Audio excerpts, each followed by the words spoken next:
BFM TV, il est 6h, merci d'être avec nous, journée spéciale donc. Quel sera le niveau de mobilisation contre la réforme des retraites? Des lignes qui sont fermées, des temps d'attente qui sont importants, un TER sur 10. Il y a très peu de trains ce matin au départ de Lille. Mais les trains sont blindés, donc c'est impossible de monter dedans, une vraie catastrophe. C'est tout le temps les mêmes qui font grève, le réseau SNCF, RATP, on subit toujours. Donc non, je trouve pas ça normal.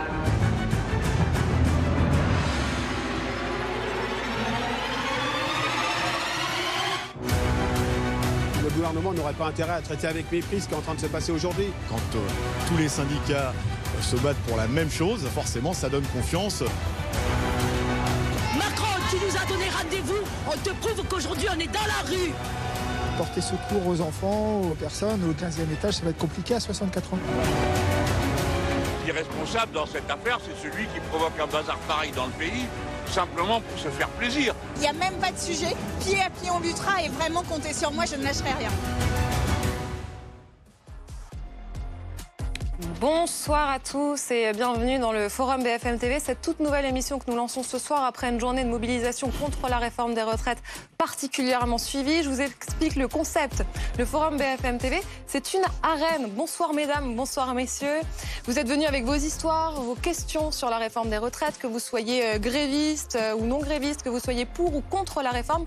Vous allez pouvoir échanger très directement les uns avec les autres. C'est un espace de discussion ce soir. Vous me ferez signe, on distribuera les micros, on essaiera d'être le plus souple possible. Et puis évidemment, vous pourrez poser vos questions très directement au ministre du Travail. Bonsoir Olivier Dussopt. Merci d'être avec nous ce soir tout au long de cette émission.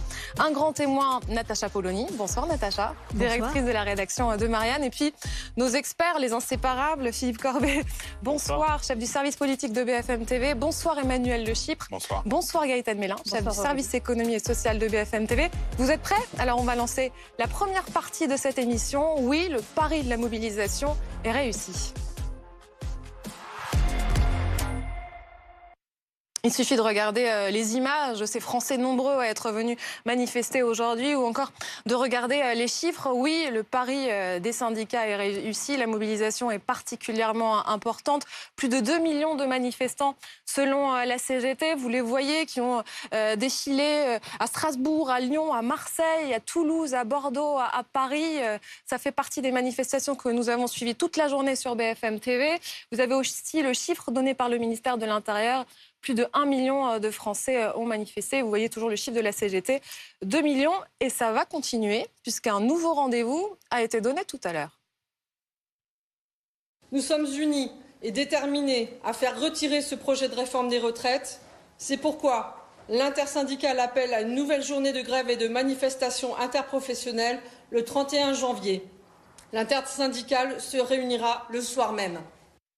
Un nouveau rendez-vous est donc donné le 31 janvier. Ce ne sera pas la semaine prochaine, mais le mardi suivant. Olivier Dussopt, rebonsoir.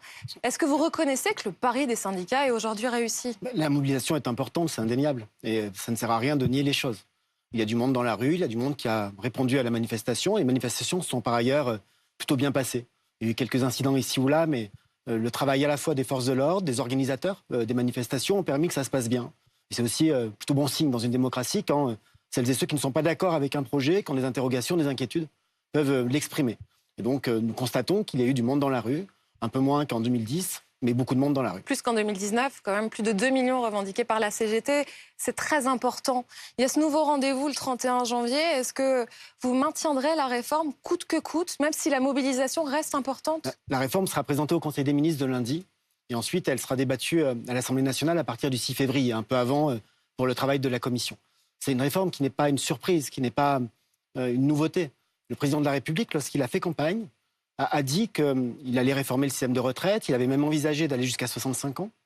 Il y a un certain nombre d'électeurs qui ont voté pour lui pour cela, d'autres qui ont voté contre lui pour cela. Vous ne répondez pas à ma question. Attendez, il y a aussi Est-ce que vous entendrez la mobilisation dans la rue si elle reste aussi importante qu'aujourd'hui, si ça continue pendant des jours et des jours? Ce que je veux dire par là, c'est que ce n'est pas une réforme qui prend les Français en traître, qu'ils soient pour ou qu'ils soient contre. Et donc nous, dans la réforme qui vient, dans le débat qui vient, tout ce qui va dans le sens de l'amélioration, on y reste ouvert. Et donc au Parlement, il y aura certainement des amendements, un débat. Et si on peut continuer à améliorer la réforme, comme on l'a fait après les concertations, sur les questions de pénibilité, sur les questions de carrière longue, nous continuerons à l'améliorer. Je sais que les questions sont nombreuses envers le ministre et pas seulement. Parmi les grévistes, il y a Patrick. Bonsoir Patrick. Bonsoir. Vous êtes cheminot à la CGT, vous avez 54 ans, il me semble. Vous avez donc manifesté aujourd'hui. Est-ce que vous pensez que ce bras de fer peut durer? Vous voyez même l'emporter? Je pense même qu'il va falloir qu'on l'emporte. Et il va falloir que, bien sûr, il continue ce bras de fer avec le gouvernement, que les grèves et les manifestations s'amplifient.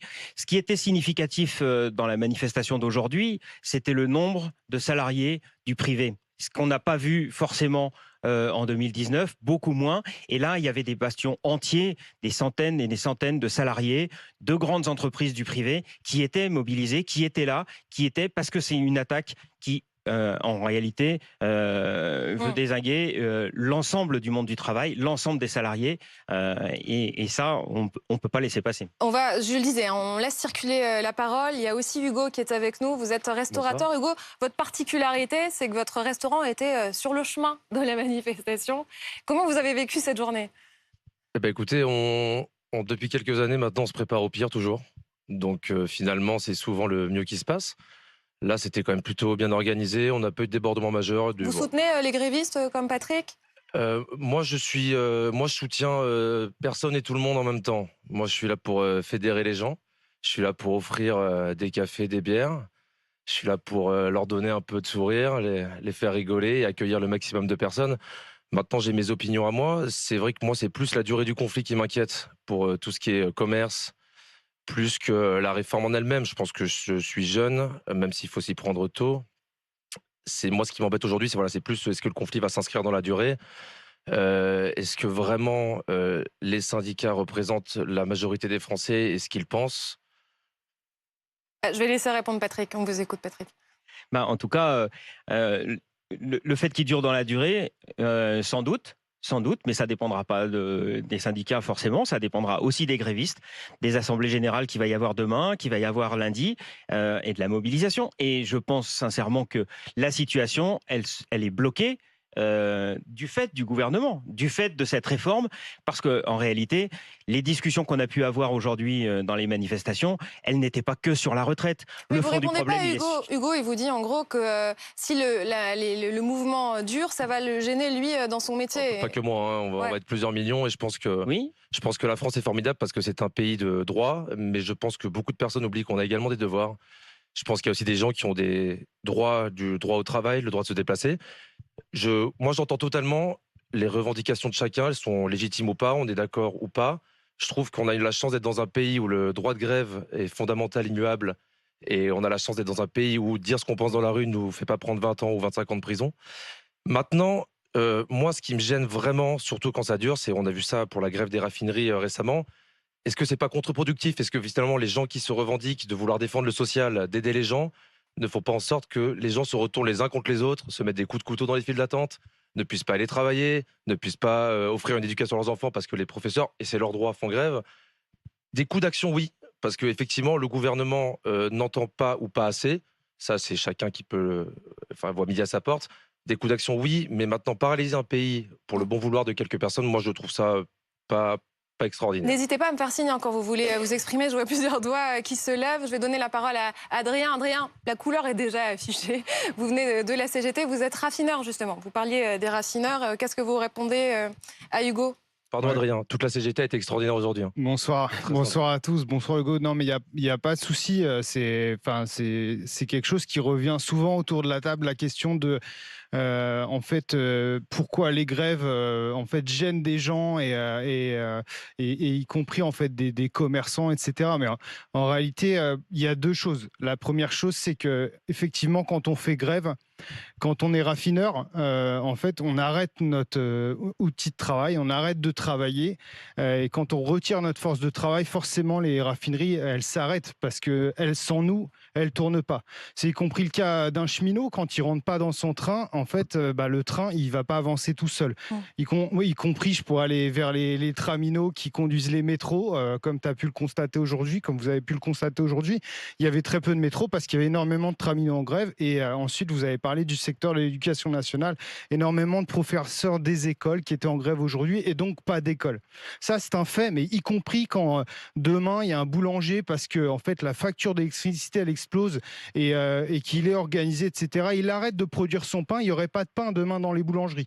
Et donc, ça peut s'étendre à l'ensemble en fait, des secteurs du monde du travail, ce qui prouve une chose, c'est que sans les travailleurs, la société, elle ne tourne pas et que sans nous, en fait, ni le gouvernement, ni Vous dites en gros que ça montre qu'il y a personne des métiers d'autre, qui sont plus indispensables que d'autres. C'est ce que vous dites. Il y a des métiers qui sont plus indispensables que d'autres. Moi, quand je m'arrête de travailler, au bout d'une semaine, il n'y a plus d'essence dans les stations. Si j'étais... Justement, on va s'arrêter. J'appuie sur pause, mais vous allez continuer après. Laissez-moi terminer ma phrase. Moi, si par exemple j'étais, je sais pas, ministre comme Monsieur Dussopt, il s'arrête de travailler une semaine, il y a encore du carburant. Vous voyez ? Alors carburant, ça me fait penser à Arnaud. Arnaud, vous êtes chauffeur de VTC. Bonsoir. Tout d'abord, je souhaiterais remercier Monsieur le ministre d'avoir accepté cet exercice qui va pas être facile. On va essayer de pas trop vous secouer ce soir, mais bon. L'échange, en tout cas, est intéressant. Oui, donc je suis chauffeur VTC moi-même et je représente aussi une association de VTC, l'association des VTC de France, qui représente une partie des VTC dans toute la France. Voilà. Si on parle des blocages, nous, ça nous incombe. Parce que les derniers blocages qu'on a subis, on n'avait plus d'essence et le peu qu'on trouvait de stations ouvertes, on n'est pas prioritaire parce qu'on ne rentre pas dans le process. Et puis, quand on arrive aussi à la pompe et quand on voit le tarif, on se dit on va peut-être rester chez soi. Mais le problème, c'est que comme on est tous artisans, pour la plupart, ça veut dire qu'on ne gagne pas nos vies et ça veut dire qu'il n'y a pas de chiffre d'affaires. Et pour certains, même, ça a été très grave. Il y en a certains qui ont fermé la porte. Voilà. Donc nous, on s'interroge sur la méthodologie. Personnellement, dans notre structure, on représente des VTC. D'ailleurs, deux de mes confrères ont rencontré monsieur le ministre il y a quelques jours. Yeah. Voilà. Et on a l'habitude de plutôt prôner pour le dialogue. Aujourd'hui, est-ce que vous ne faites pas un sens inverse ? C'est-à-dire, est-ce que vous n'allez pas d'abord dans la rue en train de crier très fort pour avoir quelque chose ? Négocier, et si ça ne vous convient pas, à ce moment-là, allez dans la rue. On va laisser Adrien vous répondre. Vous allez échanger. Ne passez même pas par moi. Vous pouvez discuter l'un avec l'autre. Oui, mais moi, je comprends totalement votre point de vue. Quand vous dites, moi, je suis chauffeur VTC, je suis gêné par la pénurie de carburant. Mais, encore une fois, quand nous, en tant que raffineurs, on s'arrête de travailler, notre usine, elle s'arrête. Et c'est pas notre fait, c'est pas notre fait. On se lève pas le matin en se disant, chouette, avec le plaisir, en fait, de faire grève. C'est parce qu'on est attaqué, parce que, en fait, notre droit de grève, aujourd'hui, notre droit de grève, il est constitutionnel et c'est important en fait de le préserver parce que on le remet pas en cause. C'est le seul moyen pour nous de nous défendre. Aujourd'hui, on nous propose de travailler jusqu'à 64 ans. Édouard Philippe l'a dit, demain ce sera 67 ans. Au Danemark, c'est déjà 70 ans. Donc, en gros, c'est nous proposer de travailler jusqu'à la mort. Il y a 29-30% des ouvriers les plus pauvres qui sont déjà morts à 64 ans. Voilà, c'est un fait. Il y a énormément de chiffres qui circulent, qui sont officiels. Donc, il faut prendre conscience de ça. Et la deuxième chose par rapport... Oui, alors vous êtes pas Olivier Dussopt a envie de s'exprimer, on lui donnera la parole. Je vous laisse finir votre phrase juste après. Pour terminer par rapport à ça, effectivement, même un chauffeur VTC, il a énormément de pénibilité. Il se lève très tôt le matin, il rentre très tard le soir, énormément de stress à cause des embouteillages, notamment sur Paris. Il est impacté par le prix du carburant. Vous l'avez dit, mais le prix du carburant, c'est pas du fait de l'ouvrier raffineur, c'est le fait du patron de Total qui vient de se faire 50 milliards de cash flow à vider les poches de chauffeurs VTC comme vous. Ça, c'est une réalité. Exactement, comme dit mon voisin, on n'est pas tous patrons. Il a versé à ses actionnaires sur l'année 2022. Aujourd'hui, ce qu'il faut comprendre, c'est qu'un blocage total, en commençant par les raffineries, c'est pas que les VTC qui vont être impactés, c'est toutes les PME, PMI, c'est tous les indépendants. Oui, comment mais là, ils vont faire pour les travailler ? Aujourd'hui, techniquement parlant, si ça perdure, ça veut dire que ne parlez pas tous en même temps. C'est des fermetures globales pour beaucoup de petits artisans. Je voyais Olivier Dussopt quand tout à l'heure Adrien s'exprimait, vous disiez c'est pas vrai. Vous étiez contre quelle affirmation ? D'abord, ça montre qu'il y a beaucoup de débats et c'est plutôt bien, mais tout à l'heure, monsieur, vous avez dit à 64 ans, 25%, vous avez même dit 29%, je crois, des ouvriers sont décédés. Ça n'est pas le cas des plus pauvres. Ça n'est pas le cas et je vais juste prendre un instant pour dire pourquoi ça n'est pas le cas. Et ça me permet de dire que dans ce débat, peut être pour, on peut être contre la réforme, et après tout, chaque position est légitime. Mais il faut que les positions soient appuyées sur des faits qui sont réels. Ce chiffre de 25% de personnes décédées, non pas à 64 ans, mais en réalité à 62 ans, il ne concerne pas les travailleurs. Et j'ai envie de vous dire, malheureusement, il concerne une part de population qui, toute sa vie, vraiment toute sa vie, c'est dramatique pour eux, gagne moins de 540 € par mois. Et donc, ça signifie que c'est des personnes en très grande précarité, qui ont des revenus en moyenne même inférieurs au RSA. Et ce sont eux qui, effectivement, après une vie de grande précarité, sont nombreux à être décédés avant l'âge de la retraite, mais ça n'a pas de lien, ce chiffre que vous donnez, qui a été répété, mais à plein d'endroits, n'a pas de lien, et je le répète malheureusement, parce qu'on parle de gens qui sont très éloignés du travail, mais n'a pas de lien avec la question du travail, n'a pas de lien avec la question du départ à la retraite. C'est malheureusement le chiffre des plus précaires et des plus exclus de notre société, mais sans lien avec la question ni de la pénibilité, ni de la durée de temps au travail. Je vais essayer de donner la parole à tout le monde. Natacha Polony, j'insiste quand même sur ce chiffre. Il y a plus de 2 millions de personnes, selon la CGT, qui se sont rassemblées aujourd'hui contre la réforme des retraites. C'est considérable. Oui, et puis, premier point, la question de la légitimité de la grève et de sa représentativité pour l'ensemble des Français, elle se pose toujours. Mais là, en l'occurrence, tous les sondages d'opinion disent que entre 55 et 60% des Français sont opposés à cette réforme. Donc, c'est pas le même type de grève que quand vous avez, par exemple, les contrôleurs SNCF qui décident de faire grève au moment de Noël pour des revendications salariales. Et d'ailleurs, le fait qu'en effet, beaucoup de salariés du privé se soient mobilisés aujourd'hui raconte quelque chose d'assez particulier. Et la question va être de savoir ce que ça va donner ensuite. C'est-à-dire, je donne juste un chiffre. En 95, 65% pardon, excusez-moi, je me mélange dans ce que j'avais en tête. Oui, 75% de grévistes en 95, 58% 15 jours plus tard. En 2019, c'est 56%, mais 14% seulement 15 jours plus tard. Donc ça veut dire quoi? Ça veut dire que tout l'enjeu, c'est de savoir si les Français sont prêts, pour ceux qui veulent se mobiliser, à le faire sur le long terme. Mais ce qu'on entend surtout, et moi c'est ça que je trouve intéressant, c'est la question du rapport entre capital et travail. En fait, c'était ça que vous disiez quand vous disiez nous travaillons et quand nous arrêtons de travailler, eh bien ça ne fonctionne plus. C'est donc bien que notre travail a une valeur. Oui. Et en fait, l'une des dimensions importantes, c'est celle de la justice. C'est-à-dire, pour l'instant, c'est une réforme où il n'y a que les actifs, artisans, salariés, employés, qui participent à régler cette question du manque de financement des retraites. Est-ce qu'à un moment donné, et je cite quelqu'un qui n'est pas un gauchiste, c'est François Bayrou, est-ce qu'à un moment donné, par exemple, on peut faire en sorte qu'il y en ait d'autres qui participent? Ça va être une des questions qui va se poser. Et dans ce cas-là, faire participer qui, Olivier Dussopt? Il y a plusieurs pistes à chaque fois qui vous sont données. Faire contribuer les plus aisés. Il y a d'abord un point qui a été rappelé à l'instant par Mme Polony, c'est que nous avons un système de retraite qui aujourd'hui est assez protecteur, on peut l'améliorer. Mais quand on regarde le rapport du Conseil d'orientation des retraites, et le gouvernement n'y participe pas, donc c'est une forme d'indépendance du Conseil, il y a un déficit, il y avait un excédent en 2021, en 2022, léger, mais un excédent. Il y a un déficit dès 2023 et ce déficit, il s'accélère chaque année. C'est 1,8 milliard en 2023, c'est 12,5 milliards en 2027, puis c'est presque 15 milliards en 2030 et on arrive dans les prévisions à 25 milliards en 2040. Donc ce déficit, il faut trouver des solutions. Quelle est la solution que nous avons retenue et la solution que nous choisissons? Est-ce que nous acceptons de creuser encore la dette? Ça n'est plus possible. Et dans un contexte où les taux d'intérêt remontent très fortement sur les marchés financiers, c'est encore moins possible. Est-ce que nous acceptons de toucher aux pensions des retraités? C'est inconcevable à nos yeux de toucher aux pensions des retraités. Même les plus aisés, même les retraités. Nous ne voulons pas toucher au pouvoir d'achat des retraités dans une période de lutte pour le pouvoir d'achat pour tout le monde. Est-ce que nous acceptons d'augmenter les cotisations, comme c'est parfois proposé dans les oppositions, comme par certains de la majorité, cela a été rappelé? Nous considérons que ça serait un mauvais calcul.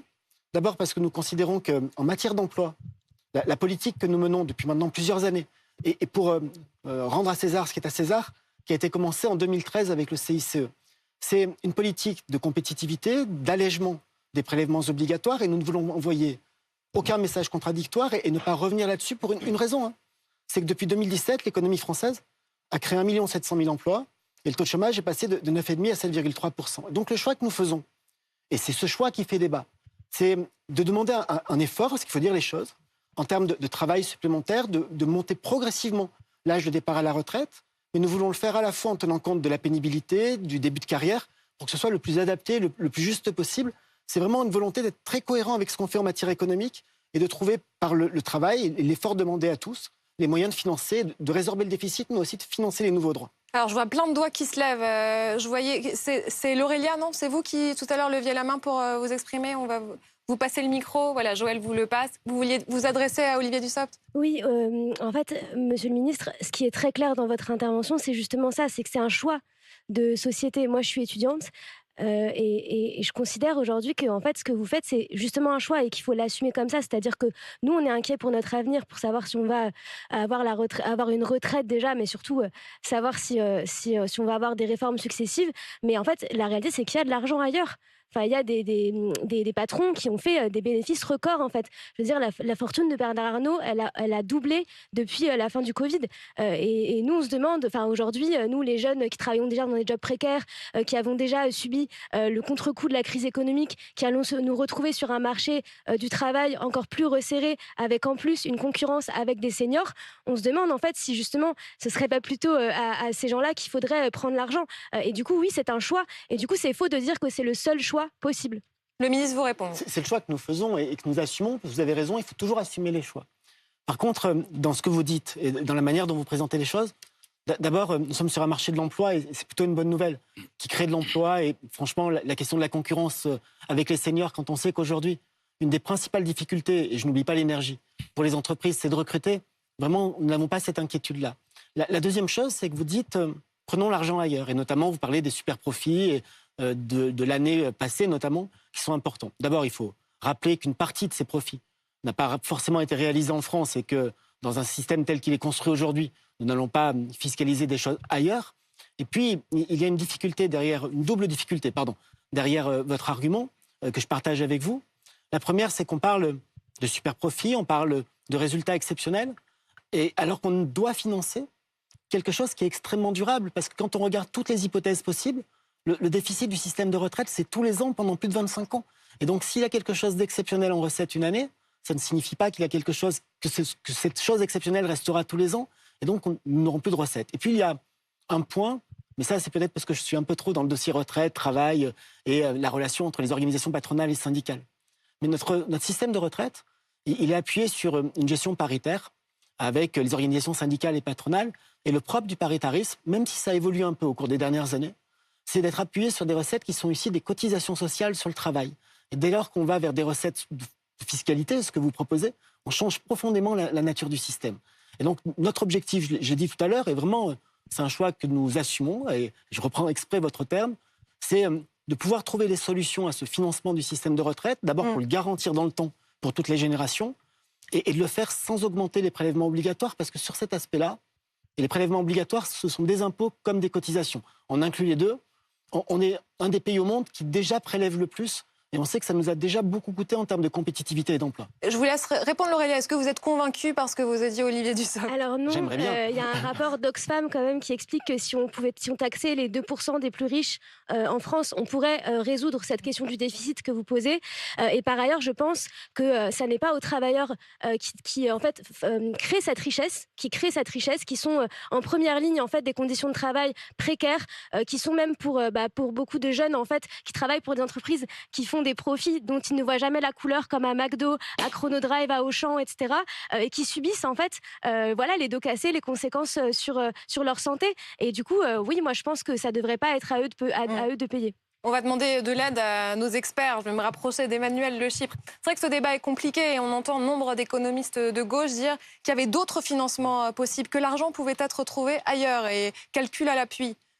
Non, c'était juste pour rappeler quelques principes. Quand on dit la fortune de Bernard Arnault, etc., juste rappeler que sa fortune, c'est d'abord son entreprise et la valeur de son entreprise en bourse. Encore une fois, quand on parle des milliards de Bernard Arnault, c'est pas l'argent qu'il a sur son compte en banque. Valeur qui peut fluctuer, monter, descendre. Donc, c'est pas encore une fois de l'argent qu'il a chez lui. Ce sont des entreprises qui payent énormément d'impôts en France, qui créent beaucoup d'emplois en France. Mais sur les autres sources de financement, Emmanuel? Alors, sur les autres sources de financement, effectivement, les entreprises françaises sont aujourd'hui les plus taxées. on voit bien que le fait d'avoir baissé la fiscalité sur les entreprises a produit des résultats en termes d'attractivité. La France est aujourd'hui devenue le pays le plus attractif d'Europe. Donc oui, il y a bien un lien entre le niveau de fiscalité et la compétitivité. Ensuite, juste pour terminer, je rappelle que toujours cette idée qui est effectivement assez attrayante, qui est de dire que pour résoudre tous nos problèmes, on va finalement pouiller les 20 ou 50, ou les 100 plus riches français. Mais encore une fois, c'est pas la solution, c'est quelques milliards. Hein. Donc on n'est pas du tout à la hauteur de l'enjeu. Et je rappelle que la France est quand même le pays dans lequel les 1 ou 2% les plus riches ont une part nettement moins élevée de la richesse nationale que dans les autres pays comparables. Donc il y a sans doute des choses à faire, effectivement, du côté de la fiscalité des plus aisés, mais sans toucher à l'outil de production. Encore une fois, c'est ça qui est important. Oui, on peut les fiscaliser davantage sur leurs revenus courants. Est-ce que quelqu'un est d'accord avec Emmanuel Le Chypre? Est-ce que quelqu'un... Non. Non, personne. Il n'y a pas une personne. Allez-y, défendez-vous. Il n'y a même pas une personne. Ah si. Alors, on va donner la parole à Rafik qui a déjà le micro. Je vous écoute, Rafik. Oui, il y a quelque chose qui me surprend énormément dans ce débat sur les retraites. C'est qu'à mes yeux, ceux qui devraient être les premiers à descendre dans la rue, ce sont les syndicalistes. Pourquoi? Parce qu'on est en train de parler de sauver le système de répartition. Le système de répartition, c'est quoi? C'est répartir dans l'année ce qui a été cotisé dans l'année. C'est pas répartir dans l'année ce qui va être cotisé dans les 10 prochaines années. Donc si fondamentalement on veut protéger le système par répartition, on doit défendre cette réforme parce que sinon, qu'est-ce qui va se passer? Il va se passer qu'en 2050, vous aurez un actif pour un retraité, ce qui veut dire, pour employer des chiffres très simples, si vous voulez assurer une retraite de 1 200 € à un retraité de 2070, les retraités de 2070, on les connaît, hein, ce sont des jeunes qui existent encore aujourd'hui. Un jeune qui naît aujourd'hui connaîtra le 22e siècle et aura 47 ans en 2070. Donc, on est en train de parler de nos contemporains. Eh bien, il y aura un actif, un retraité. Ça veut dire que si on veut assurer une retraite de 1 000 €, ben ça veut dire qu'il faudra 1 000 € de cotisation. Est-ce qu'on peut accepter l'idée que vous aurez 1 000 € de cotisation sur votre fiche de paye et gréver votre pouvoir d'achat? C'est évidemment impossible. Donc oui, les syndicats devraient se battre pour que cette réforme... Parce qu'il y a d'autres modèles. Il y a par exemple la capitalisation, ce que je défends. Mais si on veut protéger l'idée de la retraite par répartition, vous devriez, monsieur, défendre à fond cette répartition. Alors, tout le monde lève la main, tout le monde a envie de vous répondre. Et puis quant aux jeunes qui ont été sacrifiés depuis... et c'est vrai, je comprends votre souffrance, votre douleur, etc. Mais vous aussi, vous devriez descendre massivement dans la rue. Parce que c'est votre retraite qui est en jeu. Si vous voulez de la répartition, eh bien, vous devez vous battre pour que cette réforme ait lieu le plus vite possible et avec la plus grande amplitude possible. C'est pour ça qu'on se bat, comme les générations précédentes, et qu'on construit des assemblées générales dans les universités pour dire, et j'appelle la jeunesse à les rejoindre, pour dire justement qu'on veut se battre pour un système de retraite juste qui nous convienne. Oui, mais ne vous trompez pas de combat. C'est-à-dire que si vous allez chercher la fortune de Bernard Arnault, qui est accessoirement l'homme le plus riche du monde, c'est-à-dire que la fortune de Bernard Arnault, c'est un chiffre qu'on a appris hier, est supérieure à la fortune de Warren Buffett plus Bill Gates réunis. Alors, il y a deux façons d'encaisser une telle info. Soit on se dit, c'est un scandale, il faut le taxer, c'est une honte. Soit on se dit, on a la chance d'avoir en France un entrepreneur qui crée des emplois, des centaines de milliers d'emplois, qui est en train de créer un fleuron du luxe, qui fait rayonner notre pays. Donc, je ne suis pas sûr que ce soit le discours de lutte des classes qui nous permettra de régler le problème. Alors, d'abord, il y a quelque chose que j'ai noté tout à l'heure dans ce qu'a dit Olivier Dussopt qui est assez intéressant.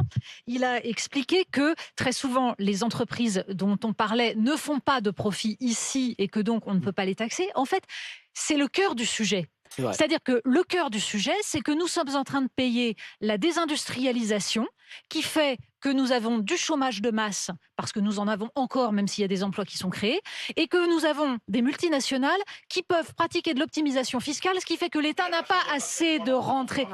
Pardon, je termine, Emmanuel. Ça signifie...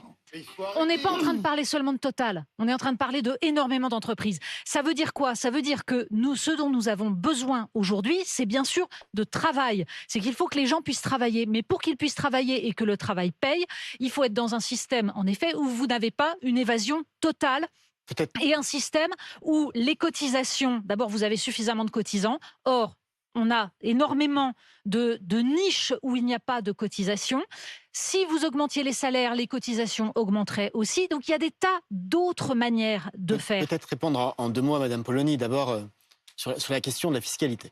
on s'éloigne un peu des retraites, mais c'est un sujet qui est très important. C'est lié. C'est très important et je vous réponds. Donc, nous avons remporté une victoire qui prend des mois à se mettre en place, donc c'est toujours très long.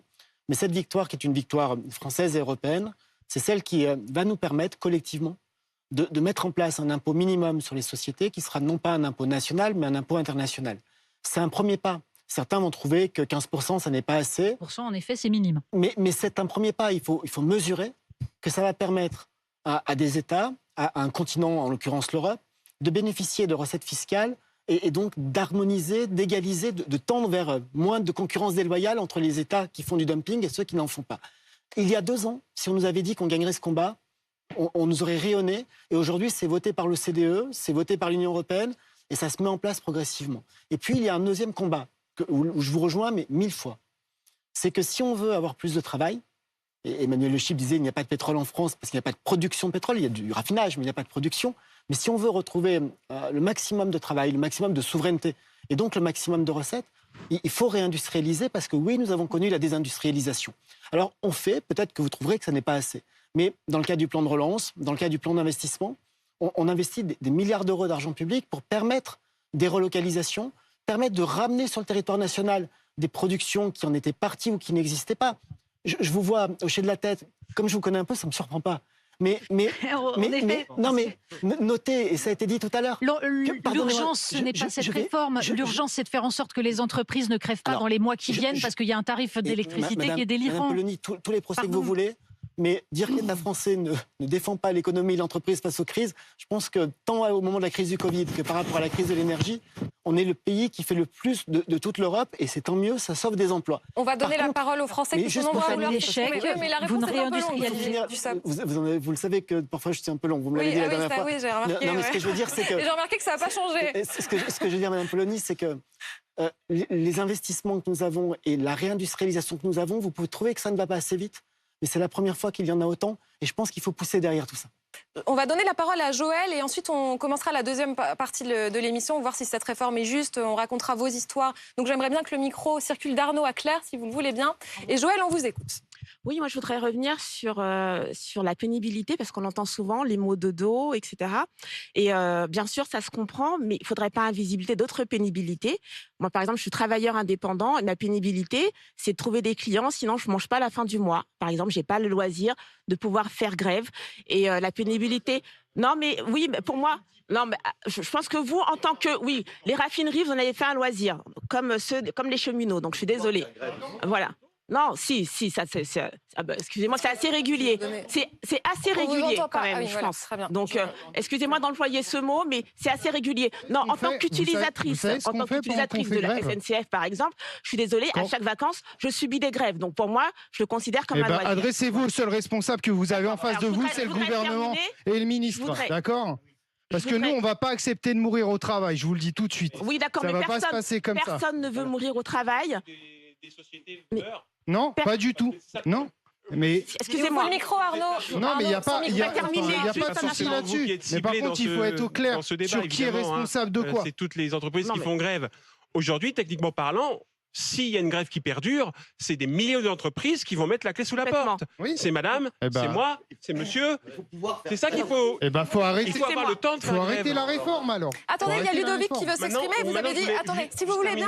Non, mais Ludovic vient de dire quelque chose d'important. Il a dit qu'il faut pouvoir faire grève. Ludovic, vous êtes éboueur, vous vouliez faire grève et ce n'était pas possible, c'est ça aujourd'hui ? Exactement. Donc, comme je disais, il faut pouvoir faire grève. Moi, si je fais grève une seule journée, ça me coûte 75 €.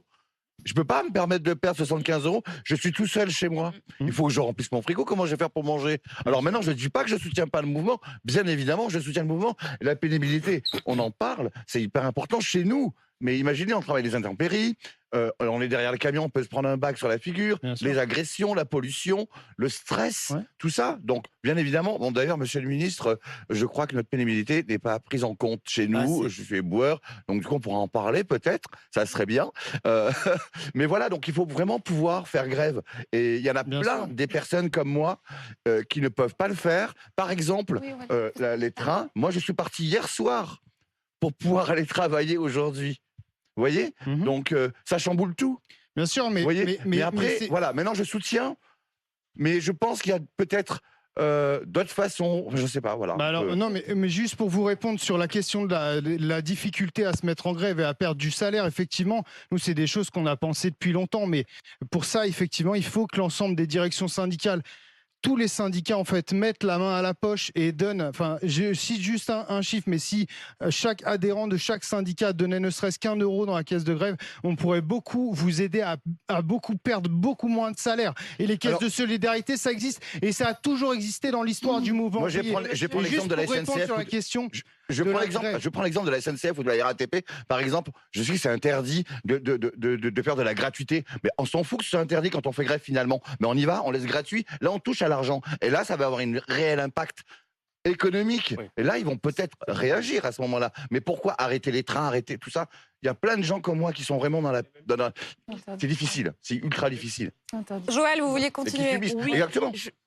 Je voudrais juste interpeller le ministre sur quelque chose. Je suis plutôt pour la réforme, si on veut conserver ce système par répartition. Mais simplement, je me demande pourquoi est-ce que vous êtes autant attaché à un système qui date d'après-guerre. Finalement, on est en 2023. Et je me demande pourquoi cet attachement, alors que à chaque gouvernement, on a une petite réforme, et on a une absence de perspective. Enfin, je veux dire, je me sens pas particulièrement protégée par le système, puisque vous avez dit qu'il était hyper protecteur. Je me sens absolument pas protégée par ce système, puisque à chaque gouvernement, on me dit, bah non, ce sera 64, 65, 66. Donc, je fais à peu près comme tous les Français aujourd'hui, c'est-à-dire qu'on prépare notre retraite. Je crois que je suis pas la seule. Et préparer sa retraite, c'est pas cotiser, c'est acheter un appartement, c'est acheter des trucs à louer, enfin, ou prendre un autre emploi. Donc, je pense que pourquoi est-ce que vous êtes tant attaché à un système qui finalement ne nous protège pas autant? Alors, juste une précision. Pardon, juste une précision. J'ai fait une simulation, moi, par rapport à ma carrière. Je me retrouve à être en retraite, normalement, à 66 ans, sans que la réforme, elle passe. 66 ans, avec 1143 € net. Pardon, monsieur, je peux vous poser une question? Oui. Vous avez dit être éboueur. Vous êtes éboueur dans une société privée ou à la ville de Paris. À la ville de Paris. Et vous ne bénéficiez pas de départ anticipé au titre de... Là, pour l'instant, je pars à 66 ans. Vous avez combien d'ancienneté, si vous me permettez? 6 ans. 6 ans. Donc vous n'avez pas suffisamment validé de service pour bénéficier du départ anticipé des catégories actives. Et donc ça, c'est un des sujets qu'on doit affronter. Et je répondrai à madame sur le système de par répartition. On a dans certains métiers publics, dans certains métiers de la fonction publique, c'est vrai pour la fonction publique d'État, pour certains corps, c'est vrai pour les aides-soignants de la fonction publique hospitalière, et puis il y a quelques corps, notamment de la ville de Paris, les égoutiers, les éboueurs, qui bénéficient de ce qu'on appelle une catégorie active, et donc au bout d'un certain temps d'ancienneté, parfois c'est 17 ans, parfois c'est 27 ans, ils bénéficient d'un départ anticipé, chose que nous allons maintenir dans la loi, mais il faut bénéficier de ce temps de service pour pouvoir le valider. Nous allons faire deux choses. Il y a une chose que nous allons faire dans la loi. Je ne sais pas si ça vous concerne, mais ça doit concerner certains de vos collègues. Il y a parfois des fonctionnaires, comme vous, qui ont commencé dans ces catégories actives en étant non pas fonctionnaires titulaires, mais contractuels. Et à qui on dit, mais vous avez travaillé par exemple 10 ans comme contractuel et puis 10 ans comme titulaire, mais pas de chance, il faut 17 ans de titulaire. On va compter le temps contractuel pour que ce soit le plus égal possible. Et puis, il faut qu'on travaille de manière beaucoup plus avancée sur la question de la prise en compte de la pénibilité dans tous les secteurs, privés, publics. Mais le secteur public a cette particularité que vous ne bénéficiez pas, quand je dis vous, c'est l'ensemble des fonctionnaires. Vous ne bénéficiez pas du compte personnel de prévention, qui est l'outil de mesure de la pénibilité, de réparation de la pénibilité du secteur privé. Et si vous n'en bénéficiez pas dans le public, si les agents publics n'en bénéficient pas, c'est justement parce qu'il y a ces catégories actives, mais vous êtes la démonstration que ça ne couvre pas tout le monde. Et donc, on a mis dans la loi que je défendrai à partir de la semaine prochaine, des dispositions pour dire, mais il faut que les agents publics qui ne sont pas catégories actives, mais qui ont un métier pénible, exposé à l'usure comme le vôtre, comme les infirmiers et les infirmières qui ne sont pas catégories actives non plus, puissent être mieux protégés, qu'on avance et qu'on ait les moyens de le faire. Ensuite, pardon, je vais vite parce que sinon Aurélie m'engueule. Je vous fais peur. Mais pour répondre, pourquoi est-ce que nous sommes attachés à ce système? Une réponse en 2 points, mais d'une phrase à chaque fois. Le premier, c'est que c'est un système par répartition, et cela a été dit tout à l'heure par monsieur, je crois. Le système par répartition fait que quand nous cotisons, nous ne mettons pas de l'argent de côté pour payer notre retraite, nous payons la retraite de ceux qui sont en retraite. Et une des difficultés que nous avons aujourd'hui, c'est que le nombre de cotisants par retraité baisse. C'était 3 cotisants pour un retraité à la fin des années 70, c'est 1,7 aujourd'hui, c'est plutôt 1,4 en 2040. Et c'est là qu'on a cette difficulté de financement. Pourquoi, par contre, nous y sommes attachés? C'est parce que nous sommes convaincus, peut-être que vous ne le partagerez pas, mais convaincus que ce système qui est un système de solidarité entre générations, puisque la génération de ceux qui travaillent cotise pour la génération de ceux qui ont gagné le droit du repos. C'est un beau système de solidarité intergénérationnelle, et c'est pour ça qu'on veut le préserver. Et l'objectif de la réforme, c'est de revenir progressivement, en 2030, à l'équilibre, parce que pour nous, la meilleure façon de préserver un système, c'est qu'il soit équilibré, parce qu'un système qui est durablement déficitaire, ça n'est pas durable, et c'est parce qu'on ne le répare pas suffisamment solidement à chaque réforme qu'on doit revenir à chaque fois, et on espère avec cette réforme tenir beaucoup plus longtemps. Alors, si j'ai bien tout compris, le problème c'est l'argent. Alors du coup, à quand un monde gratuit? Alors là, D'ailleurs, on est pour la gratuité des transports en commun. Il nous emmenait loin, là, Ludovic. Philippe Corbet. Il y a quelque chose qui me frappe. Il y a un angle mort qu'on n'évoque pas, alors qu'on évoque quelle piste de ressources supplémentaires. Et une piste, en fait, qu'a écarté d'emblée le ministre tout à l'heure, qu'avait écarté d'emblée le candidat Macron. L'hypothèse de demander aussi aux retraités de contribuer. Alors, je sais bien... Vous avez entendu Olivier Dussopt, tu as de nouveau dit non il y a quelques minutes. Absolument, c'est pour ça que je rebondis. Ça n'est pas une idée populaire, ça n'est pas une idée qui est conforme d'ailleurs à l'idée qu'on se fait des retraités et de leur niveau de vie. En réalité, quand on regarde les chiffres en France par rapport à d'autres pays, notamment aux pays européens, en France, l'écart des revenus entre les retraités et les actifs est beaucoup plus faible qu'ailleurs. Ça veut dire que nous avons fait en sorte que les retraités ne soient pas dans la misère et vivent convenablement. Et c'est une bonne chose. Mais il y a effectivement cette idée qu'aujourd'hui, il y a des retraités qui vivent mieux que beaucoup d'actifs. Je pose la question, est-ce qu'il ne faudrait pas aussi demander une contribution aux retraités? Ça n'est pas demandé par aucun parti politique. Vous ne dites pas tous les retraités, Philippe. Non, les retraités les plus aisés. Oui. Ce n'est une idée qui n'est défendue par personne dans la classe politique, c'est-à-dire que les partis de gauche ne le demandent pas. Mais je rappelle que Emmanuel Macron, candidat en 2017 et président en 2017, avait augmenté la CSG sur les retraités les plus aisés au nom de la solidarité nationale. Et juste, je précise une dernière chose. Cette hypothèse, ça ne serait pas de baisser les pensions aujourd'hui, ça serait de ne pas indexer les pensions aussi vite que l'inflation. C'est un sujet qui est sur la table et je suis frappé du fait que personne ne l'évoque. Mais il y a Régine qui marmonne. Alors Régine, ce que je vais faire, je vais prendre le micro de Ludovic et je vais vous l'apporter parce que Régine, vous êtes retraitée.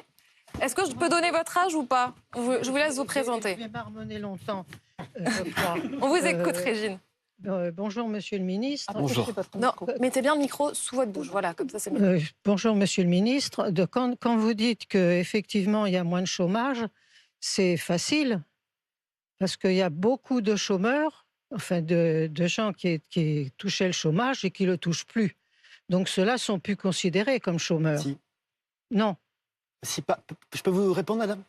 En fait, le taux de chômage sur lequel nous communiquons et qui est communiqué ne tient pas compte, contrairement à ce que beaucoup de gens pensent. Ça ne tient pas compte du nombre d'inscrits et encore moins du nombre de personnes indemnisées par Pôle emploi. Le taux de chômage, quand on dit 9,5, 7,3% aujourd'hui, c'est un taux de chômage qui est calculé par le Bureau international du travail et vous pouvez être chômeur sans être inscrit. Vous pouvez être chômeur sans être indemnisé. Et donc, c'est un indice statistique qui est déterminé par une règle internationale qui n'est pas fixée par le gouvernement. C'est la même règle que nous utilisons, que la France utilise depuis une vingtaine d'années. Et la question que vous évoquez, des radiations, des inscriptions chez Pôle emploi, ne change pas le taux de chômage sur lequel nous communiquons.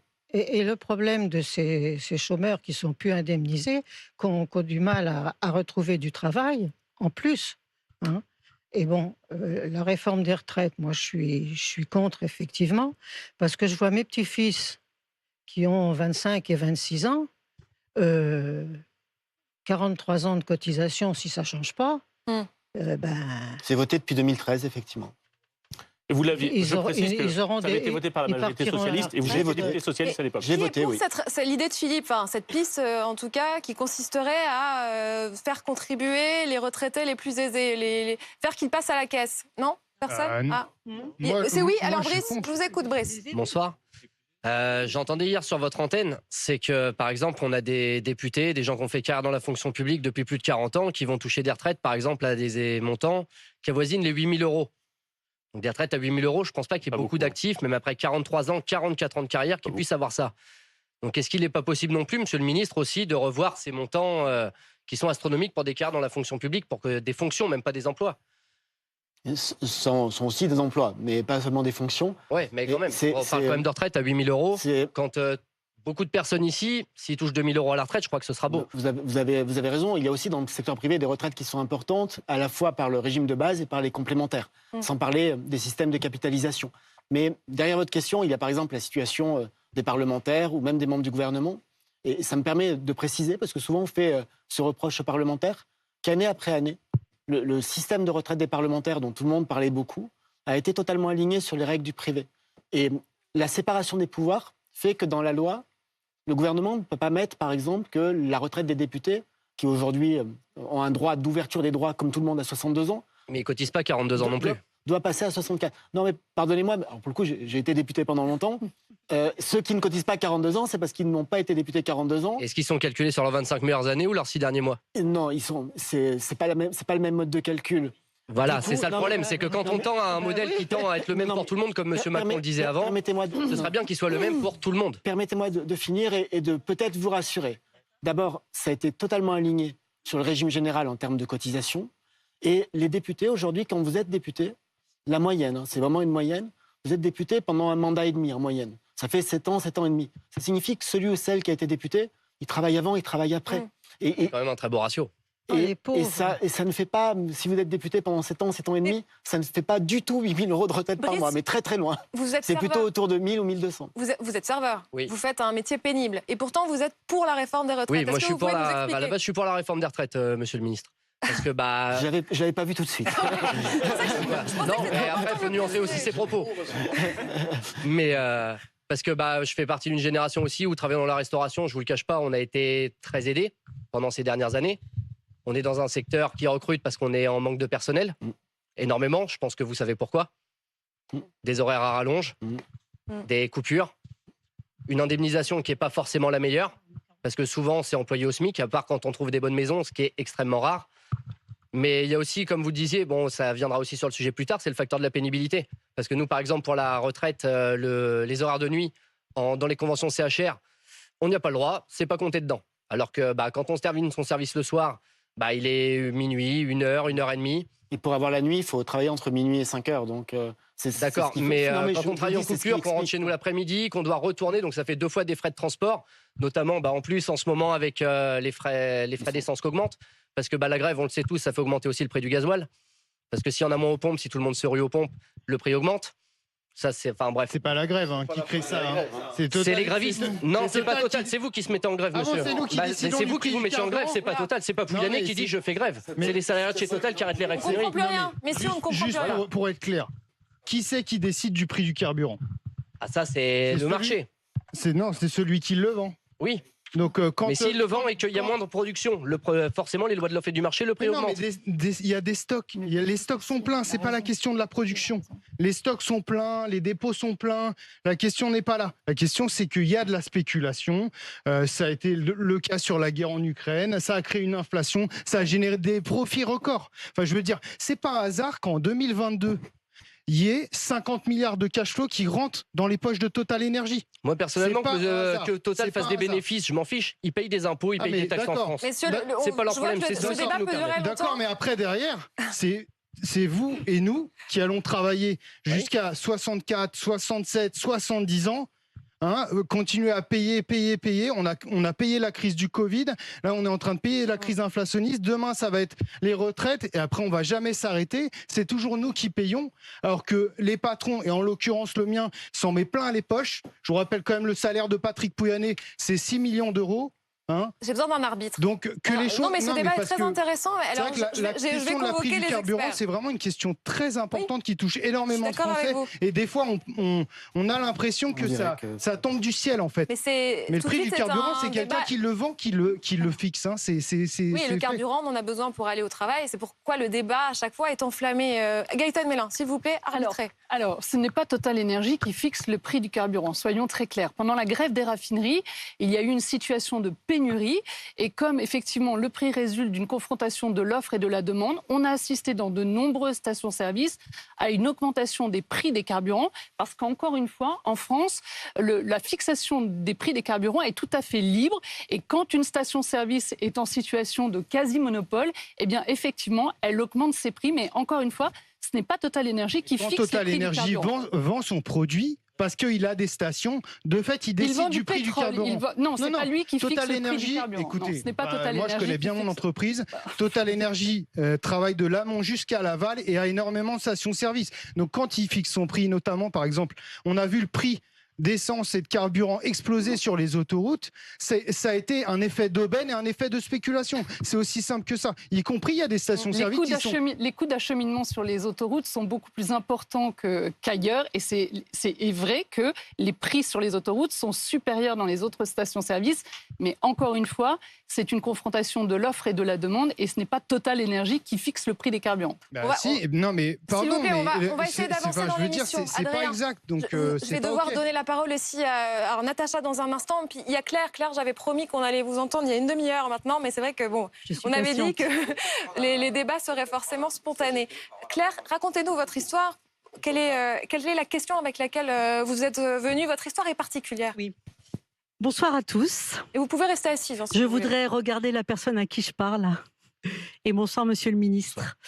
Alors, je vais vous raconter une histoire, mon histoire professionnelle et aussi celle de nombreux de mes collègues. Donc, je pense que vous savez de qui je parle. Non. Les enseignants. Je ne savais pas que vous étiez enseignant. Ok. Donc voilà, moi quand j'ai commencé, donc je voudrais vous dire déjà que je suis lasse d'être malmenée et avec une certaine tristesse à cette époque de l'année, avec tout ce qui se passe. Moi j'ai commencé à 19 ans, en 1984. J'ai été 22 ans enseignante. Je faisais partie de la catégorie des actifs. Alors pour ceux qui ne savent pas ce que c'est la catégorie des actifs, c'est les emplois qui représentent un risque particulier et une fatigue exceptionnelle. En 2009, on est passé aux professeurs des écoles. Nous sommes donc devenus sédentaires. J'avais donc 22 ans d'ancienneté, 44 ans, et mon métier n'était plus à risque. Et je n'avais plus de fatigue. Je devais donc partir à 55 ans à taux plein. En 2010, c'est passé à 62 ans. Donc, il y a déjà 7 ans d'écart. Et maintenant, avec votre réforme, je vous laisse deviner la suite. À l'annonce de la réforme, donc bien sûr, panique de moi et de plein de mes collègues dans ma situation. J'appelle le rectorat. Ah non, on ne peut pas vous donner, on n'a pas les informations, on ne peut pas. OK. J'appelle les syndicats, même réponse. Je vais sur les simulateurs. Alors pour nous, ça s'appelle NZAP. C'est une application pour avoir notre salaire. Vous savez, le simulateur, il tourne, il fait en maintenance. Je vais sur mon compte retraite en maintenance. Donc je n'ai aucune visibilité sur la version de pension que j'aurai en 2024 quand votre réforme, et si votre réforme passe. Par ailleurs, j'en ai bientôt fini, il faut savoir que les enseignants ne peuvent partir à la retraite que le 1er septembre. Vous avez l'air vous hocher la tête, donc vous le savez. J'approuve ce que vous dites. Ok, très bien. Je confirme en tout cas.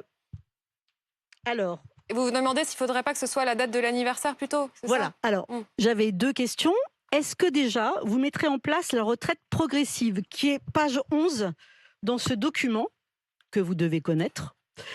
Donc, je voudrais savoir si vous allez appliquer la retraite progressive, c'est-à-dire avec des temps partiels pour finir notre retraite, comme il est indiqué. Où trouverez-vous les candidats, puisque de moins en moins de personnes veulent être enseignants, et je comprends, pour avoir fait 40 ans dans l'éducation nationale. Donc, y aura-t-il une retraite progressive? Et pourrons-nous partir avant ou après le 1er septembre en raison des services? Est-ce que ce sera chose possible? Alors peut-être deux remarques d'abord et 2 réponses très brèves à vos 2 questions. Vous avez dit, en 2009, j'étais en catégorie active. Et puis la loi a fait que je suis devenu professeur des écoles et on a considéré que c'était catégorie sédentaire avec la perte du départ anticipé de 5 ans. C'était 55 ans en 2009, puis le passage à 62 fait que c'est devenu 57. C'est toujours 50 de décalage. Et il y a une autre profession qui a connu la même chose en 2009-2010. Ce sont les infirmiers et les infirmières de la fonction publique hospitalière qui ont eu la possibilité, pour ceux qui étaient déjà en poste, de ne plus être catégorie B, mais de passer catégorie A avec une grille salariale un tout petit peu meilleure. Par contre, en passant en catégorie A, ces infirmiers et ces infirmières perdaient les 5 ans de départ anticipé. Et les nouveaux infirmiers étaient directement catégorie A.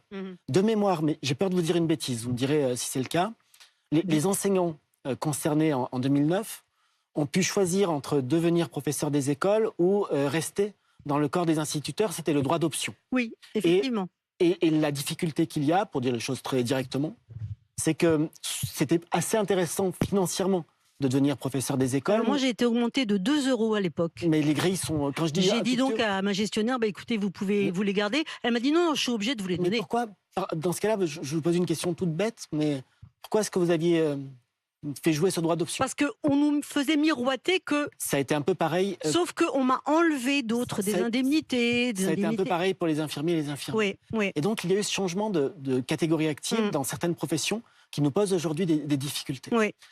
Ça, c'est la première chose.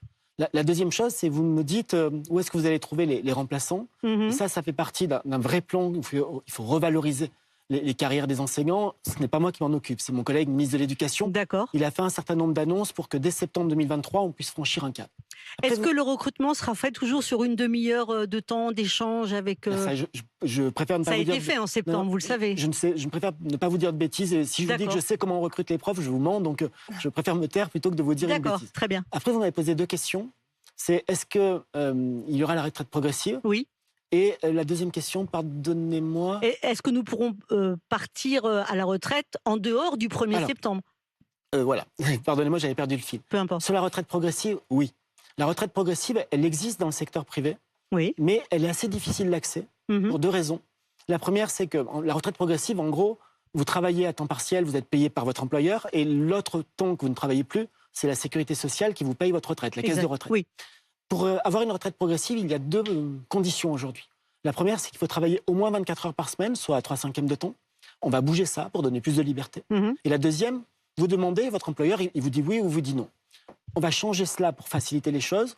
Et on va dire que si l'employeur vous dit non, il faudra qu'il dise pourquoi ça empêche son service ou son entreprise de fonctionner.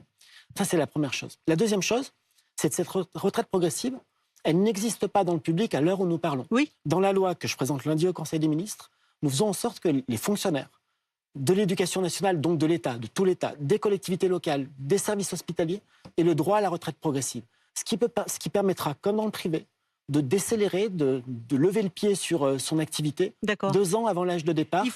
Puisque c'est 2 ans avant l'âge de départ. On va continuer cette conversation dans un instant, mais je vois l'horloge, je vois le temps qui défile, je vois le nombre de personnes que vous êtes, et j'ai peur qu'après, il y ait des frustrés à la fin de l'émission, et ce n'est pas le but du tout. Patrick, vous avez un micro avec vous, on va parler de l'emploi des seniors dans un instant, et puis Angelica, là, en gros, vous êtes les 2 prochains programmés, j'espère qu'on y arrivera. Patrick. Merci. Bonsoir, monsieur le ministre du Travail. Eh bien, je suis content de pouvoir converser avec vous parce que j'entends 62, 63, 64, 65 ans, 66, 67, allons, soyons fous. Mais on ne parle pas des seniors qui sont sur le carreau, des sans-emploi. Et voyez-vous, aujourd'hui, quand vous cherchez, ça fait 1 an que je suis sans emploi. J'ai envoyé plus de 900 CV. CV, lettres de motivation. Et sur 1 an, j'ai été 9-10 fois en finale. C'est beau, hein? Et je n'ai pas décroché de poste parce que ce fameux article, le L 1132-1, qui figure dans toutes les annonces, interdit toute distinction entre salariés. Les annonces passent par des algorithmes. Déjà, ils vous demandent votre date de naissance. Et systématiquement, eh bien, je n'ai pas décroché de poste parce que je me suis entendu dire on a préféré continuer avec un profil beaucoup plus junior, pour ne pas vous dire que vous êtes aujourd'hui trop vieux. Alors, vous me parlez de précarité. Eh bien, voyez-vous, monsieur le ministre, aujourd'hui, ça fait 1 an. Et la précarité, je la vis. Je la vis parce que je gagnais bien ma vie, j'étais cadre supérieur, directeur commercial, et aujourd'hui, je me retrouve toujours avec mon crédit. Ma fille de 8 ans, la vie de tout le monde, l'électricité, la vie de tout le monde, et la précarité, je la vis. Et combien de temps on va la vivre, nous les seniors? Ça va avoir un impact obligatoirement sur nos retraites. Vous allez vendre votre maison, vous dites? Ah ben oui, parce qu'aujourd'hui, quand on est au chômage et qu'on gagne 1 600 €, il va bien falloir trouver un plan B. Donc aujourd'hui, oui, je me retrouve contraint à survivre. Et donc tout ce que j'ai acquis pendant plus de 30 ans, eh bien aujourd'hui, je vais me retrouver au même stade qu'un jeune qui sort de l'école et qui cherche du boulot. Donc, moi, je veux tout entendre. Mais aujourd'hui, les paroles, c'est bien. Les actes, c'est mieux, monsieur le ministre. Et pour l'instant, j'entends, nous discutons, nous échangeons, nous construisons pour vous, les seniors. Et pour vous, les jeunes, si demain, vous serez des seniors, le plus tardivement possible, je vous le souhaite, mais vous serez tôt ou tard seniors. Donc la question est simple. Que comptez-vous faire pour redynamiser les sociétés qui vont employer des seniors? Moi, j'avoue franchement qu'aujourd'hui, je suis dans l'impasse. Et j'entends rien de factuel. Vous avez envoyé 900 CV quand même. 900 Je redis CV. le chiffre parce qu'il est dingue. Plus de 900 CV. C'est-à-dire qu'il y a une émission que tout le monde connaît, Chasseur d'appartements, avec Monsieur Plaza. Moi, je suis chasseur d'emploi. Et croyez-moi... Vous voulez qu'on lance l'émission Chasseurs d'emploi? Eh bien, écoutez, je serais ravi de pouvoir y faire partie et de la sponsoriser. Non, mais c'est incroyable quand même, l'histoire de Patrick est folle. Il se bat. Et justement, on est en plein dans l'histoire de l'emploi des seniors. Est-ce que vous faites assez? Vous dites on met en place un index pour sanctionner les entreprises qui ne sont pas transparentes, qui ne montrent pas clairement qu'elles n'emploient pas assez de seniors. Franchement, est-ce que c'est assez? Alors, si on ne faisait que mettre en place un index pour mesurer l'implication des entreprises, ça ne suffirait pas. L'index que nous allons créer va permettre de mesurer l'implication des entreprises pour le recrutement, mais aussi le maintien dans l'emploi des seniors. Et les entreprises qui ne jouent pas le jeu, qui ne sont pas transparentes, seront sanctionnées financièrement. Et celles qui n'ont pas des résultats suffisamment intéressants, suffisamment positifs, seront obligées de négocier un accord. Et en quoi ça changera l'histoire de Patrick? Un accord sur l'emploi des seniors. C'est vraiment ce que nous avons retenu des échanges avec les partenaires sociaux, et je pense par exemple à des échanges avec des syndicats comme l'UNSA, la CFDT, qui nous ont dit s'il y a une obligation de négociation d'un accord d'emploi des seniors, ça sera un grand pas. Il y a d'autres choses que nous devons faire. Des choses à la fois pour faciliter le maintien dans l'emploi, je vais venir sur les recrutements, c'est ce que je disais à madame sur la retraite progressive, parce que ça permet aussi de continuer à cotiser, d'avoir ces trimestres, tout en ralentissant un petit peu. Il faut changer les choses en matière d'accès à la formation des seniors. Il faut Yaka, si vous permettez, il faut Yaka. Monsieur, je réponds exactement à votre question. Et il y a aussi des choses que nous allons faire en dehors de cette loi retraite. Parce que, par exemple, dans un cas comme le vôtre, vous pouvez être confronté, je ne connais pas votre profil, donc je ne peux pas me permettre de juger de votre situation personnelle, mais vous pouvez être confronté parce que vous êtes malheureusement senior. Alors, au passage, je dis que statistiquement, senior, c'est à partir de 50 ans, donc ça fait réfléchir tout le monde parce que ça vient vite. Ouais, c'est statistique. C'est demain, ouais. Mais statistiquement, en tout cas, c'est à partir de 50 ans.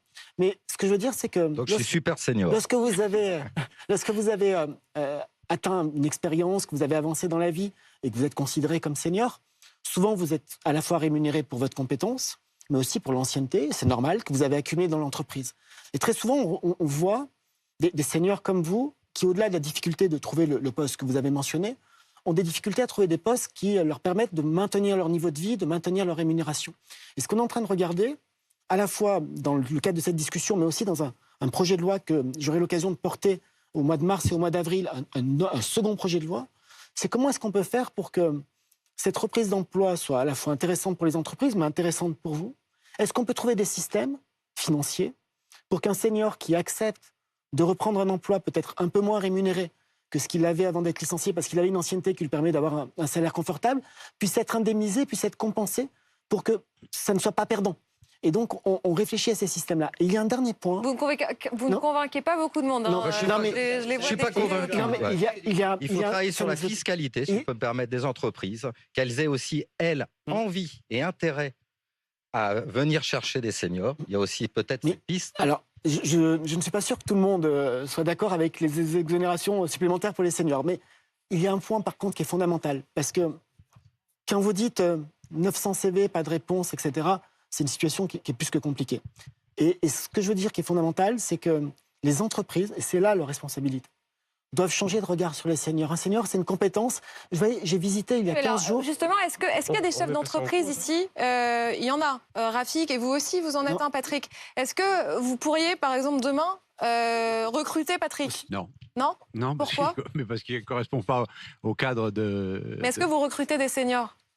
Donc je suis déjà senior, je suis à la retraite. Et je continue de travailler parce que ça me plaît. Et je suis pour, effectivement, une réforme des retraites. Et je suis pour cette réforme des retraites, bien que je ne connaisse pas entièrement le projet dans le détail. Mais dans ma profession en boutique, c'est difficile de recruter forcément des seniors. J'ai quand même, chez moi, des personnes qui ont 50, 55 ans et qui sont chez moi depuis... Vous ne les licenciez pas, vous les gardez? Non. Et si je reste encore en fonction, si je travaille, c'est aussi pour trouver une solution pour mes employés qui sont restés avec moi pendant 25 ans. Je ne vais pas demain mettre la clé sous la porte et les mettre au chômage. Il y a un certain respect par rapport à ces employés. Maintenant, c'est vrai que pour cette réforme, je comprends qu'aujourd'hui, il y ait besoin de prévoir à pallier au déficit. On a une espérance de vie quand même qui progresse et je crois que ça serait, c'est quand même un mensonge de pouvoir faire croire aux Français qu'ils peuvent partir à 60 ans. Il y a effectivement à prendre en compte, et on en a parlé et on le sait, la pénibilité des personnels soignants, de la sidérurgie et autres. Mais ce qui me déçoit, ce que je ne comprends pas, c'est effectivement le blocage systématique du pays. Je rebondis sur ce que disait Hugo tout à l'heure, parce que nous, on sort quand même de période compliquée. On a été aidé avec le chômage partiel par le gouvernement, mais je peux vous assurer que si on reprend ce cycle de grève et de blocage du pays, on va avoir beaucoup de détaillants, d'indépendants qui vont mettre la clé sous la porte. Alors, je suis obligée de passer le micro à Patrick. Il y a beaucoup trop de Patrick ce soir. C'est l'époque. Patrick de la CGT. Parce qu'il vous interpelle directement. Si je pouvais juste rajouter quelque chose par rapport à ce qu'a dit le Alors, ministre. Arnaud, tout à l'heure. Arnaud, s'il vous plaît. D'abord, Patrick. Moi, je voudrais juste... le blocage, d'abord, moi, je suis pour les grèves massives dans l'industrie, dans les services publics, dans les entreprises, parce que c'est aujourd'hui, c'est les travailleurs, les salariés qui créent l'ensemble des richesses. Et si aujourd'hui les petites entreprises elles arrivent à s'en sortir, c'est aussi grâce aux richesses fournies par les salariés. Et c'est parce qu'on a créé des emplois et des sociétés. Alors, sans doute, je ne suis pas d'accord avec vous, parce que le premier fournisseur, c'est l'artisanat. Non, on ne peut pas accepter ça. Ce qui est sûr, c'est pas la CGT qui crée de l'emploi. C'est quand même aujourd'hui les salariés qui créent les richesses dans ce pays. 2 millions de personnes. C'est quand même aujourd'hui les salariés qui créent les richesses. S'il vous plaît, ce sont ceux qui ont les Il faut micros. des créateurs d'entreprises. Par contre, Pourquoi c'est le gouvernement qui décide des réformes. S'il vous plaît. Le blocage du pays, pour l'instant, c'est le gouvernement qui l'organise. Non. Je suis toute. Pour l'instant, ça me paraît un peu. le gouvernement qui l'organise. Mais non. Là, s'il vous plaît. Mais non. Parce que Je vais vous dire quelque chose de très important. Non, mais si vous n'arrivez pas, si vos responsables syndicaux n'arrivent pas à négocier, il faudrait peut-être en changer, parce que c'est. C'est pas une question de Vous ne savez pas négocier. Vous ne savez pas négocier. Non, mais je vais donner le micro à Adrien. Pardon, mais est-ce que je peux en placer une? Allez, Nicolas. Je suis syndicaliste aussi, je suis patron aussi. Je suis paysan, donc je suis un petit patron. Je trouve que c'est quand même super grave qu'on arrive à s'engueuler entre petits patrons et syndicalistes. Parce que l'enjeu ici, il est sur la répartition des richesses. Et c'est pas entre vous et nous que ça se joue. C'est pas entre vous et lui juste à côté. C'est bien au-delà de ça. Je veux dire, nous, on est paysans. On n'a pas fait grève aujourd'hui. Parce qu'on a des vaches à traire, on a du boulot à faire tous les jours. On n'a pas fait grève, mais on a manifesté. La Confédération paysanne, on était présent à peu près dans tous les cortèges. Moi, j'étais présent à Paris. Et on était présent à peu près partout. Et on sera présent, s'il y a des grèves qui se reconduisent et reconductibles, on sera présent pour amener de la bouffe aux grévistes, pour les soutenir, pour que ça dure le plus longtemps possible. Le dimanche, il y a rarement. Parce que, à un moment donné, c'est comme ça qu'on arrivera à augmenter notre capacité d'obtenir des droits sociaux pour les travailleurs et les travailleuses. Et j'ai la sensation de faire partie de cette catégorie-là. Je ne me sens pas comme un patron, je me sens comme un travailleur ou une travailleuse. Donc aujourd'hui, c'est de cette question-là qu'on doit parler. Après, moi, j'aimerais bien aussi que... on a plusieurs fois parlé de comment est-ce qu'on pouvait mieux faire la réforme. Moi, je viens d'un secteur où on est passé de 1 200 000 emplois actifs paysannes ou paysans dans les années 90 à moins de 400 000 aujourd'hui. Si on veut trouver des cotisants, on peut arriver à en trouver. Installons des paysannes et des paysans. On a votre collègue ministre Marc Fesneau qui va lancer une loi d'orientation sur l'agriculture. Jamais on ne met d'objectif en nombre de paysannes et de paysans et d'installations. Nous, on revendique 1 million de paysans en se disant on arrivera à nourrir les gens, et on arrivera à faire la transition écologique et on arrivera également à mieux et plus cotiser pour les gens qui vont partir en retraite. Moi, j'ai pas envie de partir en retraite à 64 ans. Moi, mon papa, il est parti en retraite, en pré-retraite, à 58 ans. Dans l'état où il a terminé, moi, j'ai pas envie de terminer pareil. Vous avez quel âge, vous ? Moi, j'ai 45 ans. Je me suis installé à peu près à une vingtaine d'années. Donc, j'ai déjà fait 25 ans d'activité. On m'en promet encore 19. Donc, j'ai fait la bonne moitié, à peine plus. Enfin, moi, je me vois pas travailler encore 19 ans au cul des vaches à 6 heures le matin, d'aller traire, retourner traire le soir, travailler entre les deux. À un moment donné, c'est pas comme ça, c'est pas une vie, ça. C'est pas une vie. Moi, je veux qu'elle se termine autrement, cette vie-là. Et je soutiens complètement les travailleurs de la CGT et de l'ensemble des syndicats. Et on sera dans la rue avec eux. Parce que ce qui nous a été promis aujourd'hui sur les retraites agricoles, on nous a promis avec la loi Chassaigne 85% du SMIC.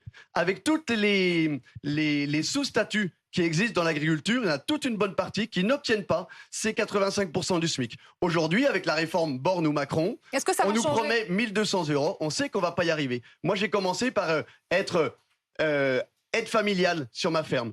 On a toutes des paysannes, des paysannes surtout, qui ont été conjointes collaboratrices sur des fermes et qui ont très peu cotisé, par contre qui ont énormément travaillé. Et ces personnes-là, elles n'arriveront pas en retraite avec 1 200 €. Elles seront beaucoup moins que ça. Peut-être répondre très précisément à monsieur sur les retraites agricoles.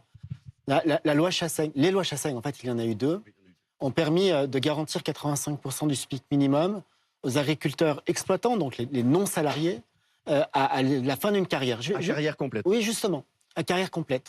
Et il y a une difficulté particulière dans cette loi, puisque vous l'avez dit, c'est un métier qui est usant. Et nous avons beaucoup d'agriculteurs qui partent avant l'âge de départ parce qu'ils ont des problèmes de santé et de dos. Ce que nous allons faire avec la loi que je défends, c'est que nous allons dire que la loi Chassaigne, nous la maintenons telle qu'elle est, mais que nous considérons qu'un agriculteur qui part avant l'âge, parce que son médecin lui a dit maintenant... vous êtes abîmé, vous avez un problème de dos, un problème de santé.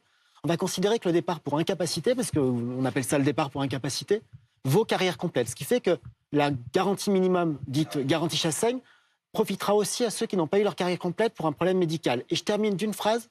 Vous avez évoqué les conjoints collaborateurs, les conjoints collaboratrices. Avec cette garantie minimum que nous mettons en place, c'est une garantie qui va concerner tous les régimes. Et les conjoints collaborateurs, les conjoints collaboratrices qui auront cotisé l'ensemble d'une carrière et qui auront ainsi travaillé, vont pouvoir aussi bénéficier de cela. Il y a un sujet que vous avez évoqué sur les aidants familiaux, et ça, je ne sais pas y répondre, donc je ne vais pas vous rentrer dans ce détail-là, mais ce sont des choses qui avancent. Alors, ça ne va pas vous satisfaire parce que de là où je suis, je vois que vous avez ensuite Confédération Paysanne. Vous avez dit, on a manifesté avec les collègues des syndicats. Il y a un autre syndicat dont vous savez qu'il est considéré comme majoritaire dans votre profession, qui s'appelle la FNSEA, et avec qui siège au Conseil d'orientation des retraites, avec qui nous avons travaillé et aussi mis en place ces avancées. Et qui n'est pas encore totalement satisfait parce que justement par rapport aux carrières qui ne sont pas complètes, comme avec les aides familiaux ou les paysannes avec un sous-statut, il n'y a aucune certitude a priori aujourd'hui d'avoir une retraite à 1 200 €. Et puis juste, moi, réagir à ce que vous disiez, qu'on pourra valider l'incapacité. En gros, on part cassé en deux, on part en incapacité, on pourra avoir 1 200 €. Ah ben chouette, super, il va falloir prouver qu'on ne peut plus, marcher, qu'on peut plus se lever le matin pour aller travailler, pour avoir les 1 200 €. Je trouve ça profondément scandaleux. Votre phrase me permet de rebondir. Aujourd'hui, quand on parle de pénibilité, très très souvent, on peut le regretter, hein, et vous le regrettez, et moi aussi, peut-être avec des mots différents. Quand on parle de pénibilité, souvent on parle de possibilité de partir plus tôt pour ceux qui ont justement des problèmes de santé à cause de leur travail. Et qu'il y ait un système de réparation permettant de dire à un salarié, vous avez été usé par votre travail, donc vous partez plus tôt, c'est normal, mais ça n'est pas satisfaisant.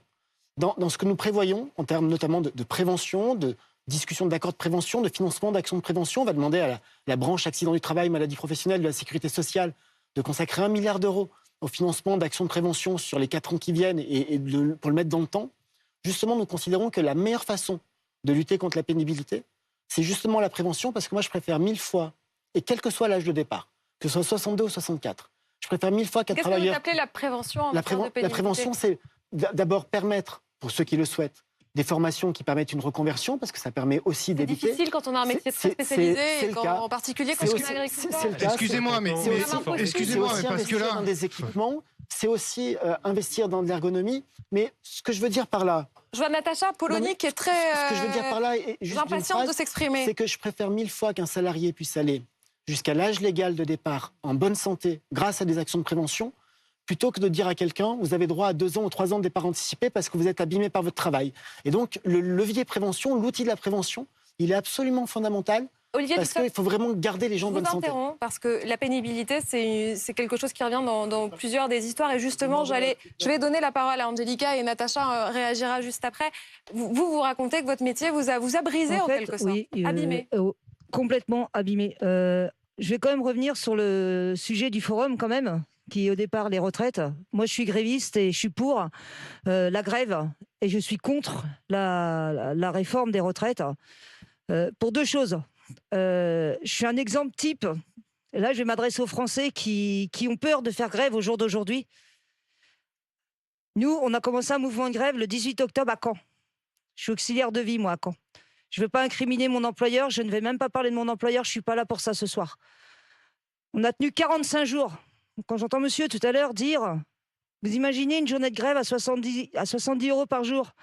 Mais le problème, monsieur, c'est que si, humainement, on ne s'unit pas en tant que citoyen français, comme je ne vais pas incriminer monsieur le ministre, mais monsieur le ministre, dans 3 ans, il nous mettra une retraite à 67 ans. Non. Et puis vos 70 € que vous aurez perdus aujourd'hui à ne pas manifester, bah malheureusement, monsieur, dans 3 ans, vous partirez, au lieu de partir à 64 ans, vous partirez à 67 ans. Moi, je ne dis pas que je respecte que financièrement, il y ait des gens qui ne peuvent pas faire grève, parce que je le comprends. On est dans un monde où on est dans la précarité. C'est malheureux de parler comme ça en 2023, mais on est dans un monde de précarité. Moi, j'habite un quartier populaire sur Caen, et je peux vous dire que la misère, c'est pas moi qu'il faut venir la prendre. Maintenant, moi, je vais être honnête avec vous, on a fait 45 jours de grève. C'était notre première grève. On était 8 petits bouts de bonnes femmes de chez Domidom, je vais citer mon entreprise, à faire grève. On est parti avec un bout de drap et un marqueur, monsieur. Et je vais me permettre de faire un petit salut ce soir, si l'antenne me le permet. Bien sûr. Je vais remercier monsieur Arthur Delaporte qui nous a reçus à l'Assemblée, parce qu'il nous a reçus à l'Assemblée, et si on a encore des émotions fortes. Je vais remercier aussi les syndicats CGT qui nous ont soutenus, parce qu'on est parti de rien. Quand je vous dis de rien, on n'avait même pas un barnum, on n'avait pas une fourchette, on ne savait pas ce que c'était. Angelica, vous parlez à Patrick, hein, c'est ça? Oui, non, je parle à l'ensemble des citoyens, moi. Non, mais tout à l'heure, quand vous... Oui, c'était directement à Patrick. Moi, je suis éboueur. Ah non, c'était à Ludovic. Pardon, Ludovic, alors. Voilà. Je vous laisse répondre, Ludovic. Je peux comprendre, moi, que de perdre une journée à 70 €. Vous savez, moi, quand j'ai commencé à faire grève dans l'entreprise où je travaille depuis des années, j'étais à 1 300 € de salaire net. Je suis auxiliaire de vie, monsieur. J'ai des vies humaines dans les mains. Ça fait 20 ans que je fais le métier. J'ai été augmenté de 2 € à la base du SMIC, monsieur. Alors, quand j'entends qu'on nous demande de partir à 64 ans, excusez-moi, monsieur le ministre, je vais me permettre de vous dire quelque chose. On a tous besoin un jour d'une auxiliaire de vie à domicile. Vous apprécieriez que c'est une femme de 64 ans qui pousse le lève-malade de votre maman ou de votre papa ou de vos grands-parents, hein, avec une force et un dos usé. Olivier Dussopt. Mais c'est une évidence. C'est une évidence. Et typiquement, madame, le métier que vous faites est un métier qui doit être classé dans la pénibilité, y compris pour permettre des départs anticipés. C'est une évidence pour moi. Pardon, mais mais c'est insupportable de voir ça. Vous nous racontez la vie comme si vous la connaissiez, comme si vous saviez ce que c'était que de travailler en usine en 3-8. Il se trouve que oui. De faire un boulot d'auxiliaire de vie. Non, vous n'avez pas fait ça. Non. Vous êtes en train de dérouler votre programme. On va laisser le ministre s'exprimer, s'il vous plaît. Tout le monde est contre lui, là. Personne dans la rue aujourd'hui. On va le laisser s'exprimer. Il faut arrêter. Olivier Dussopt répond à Angelica. Juste un mot, parce que... Non, mais c'est insupportable. Juste un mot. D'abord, je me permets juste de vous dire, monsieur, que vous ne me connaissez pas. Et il se trouve que mes parents sont ouvriers. Mon père est décédé, mais mes parents sont ouvriers. Je sais, j'en suis désolé, comme d'autres, que les fins de mois ne sont pas toujours faciles. Il se trouve qu'en plus, mes parents ont aussi connu le chômage. Et que ça m'a donné une seule envie, c'est de me battre, de travailler et, je crois, de réussir la vie professionnelle que j'avais envie de réussir. Vous me dites que je ne connais pas l'usine. Je ne vais pas vous dire ce soir que je suis un ouvrier. Ça n'est pas vrai. Je suis député depuis 2007. J'ai été chargé de mission dans des collectivités. Par contre, j'ai été étudiant.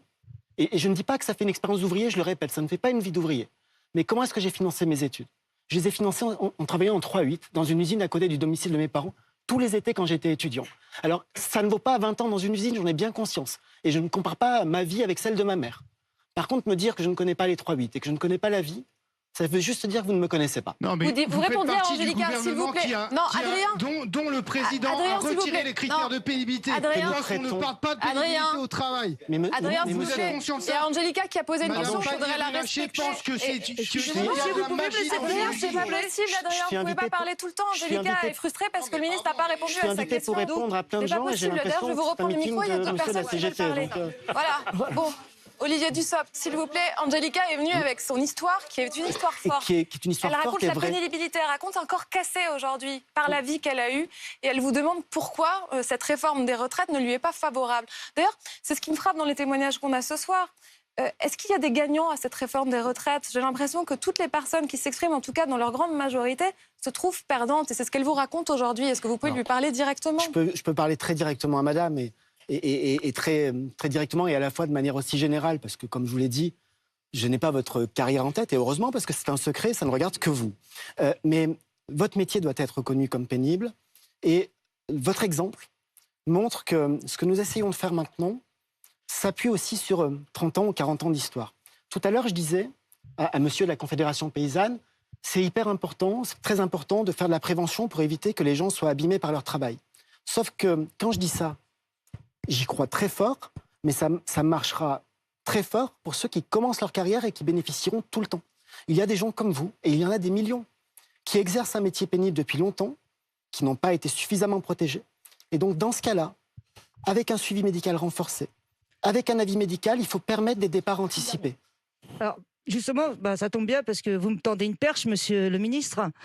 On a des métiers pénibles, c'est vrai, à pénibilité, mais arrivé à 45-50 ans, nous, à domicile, il faut savoir, ça ne fonctionne pas comme dans les EHPAD, dans les hôpitaux. On n'a pas de doublon, on est toutes seules. Et des fois, on travaille malheureusement avec des bénéficiaires qui font 110, 115, 120 kilos. Et il y a beaucoup moins souvent d'équipements pour lever les personnes.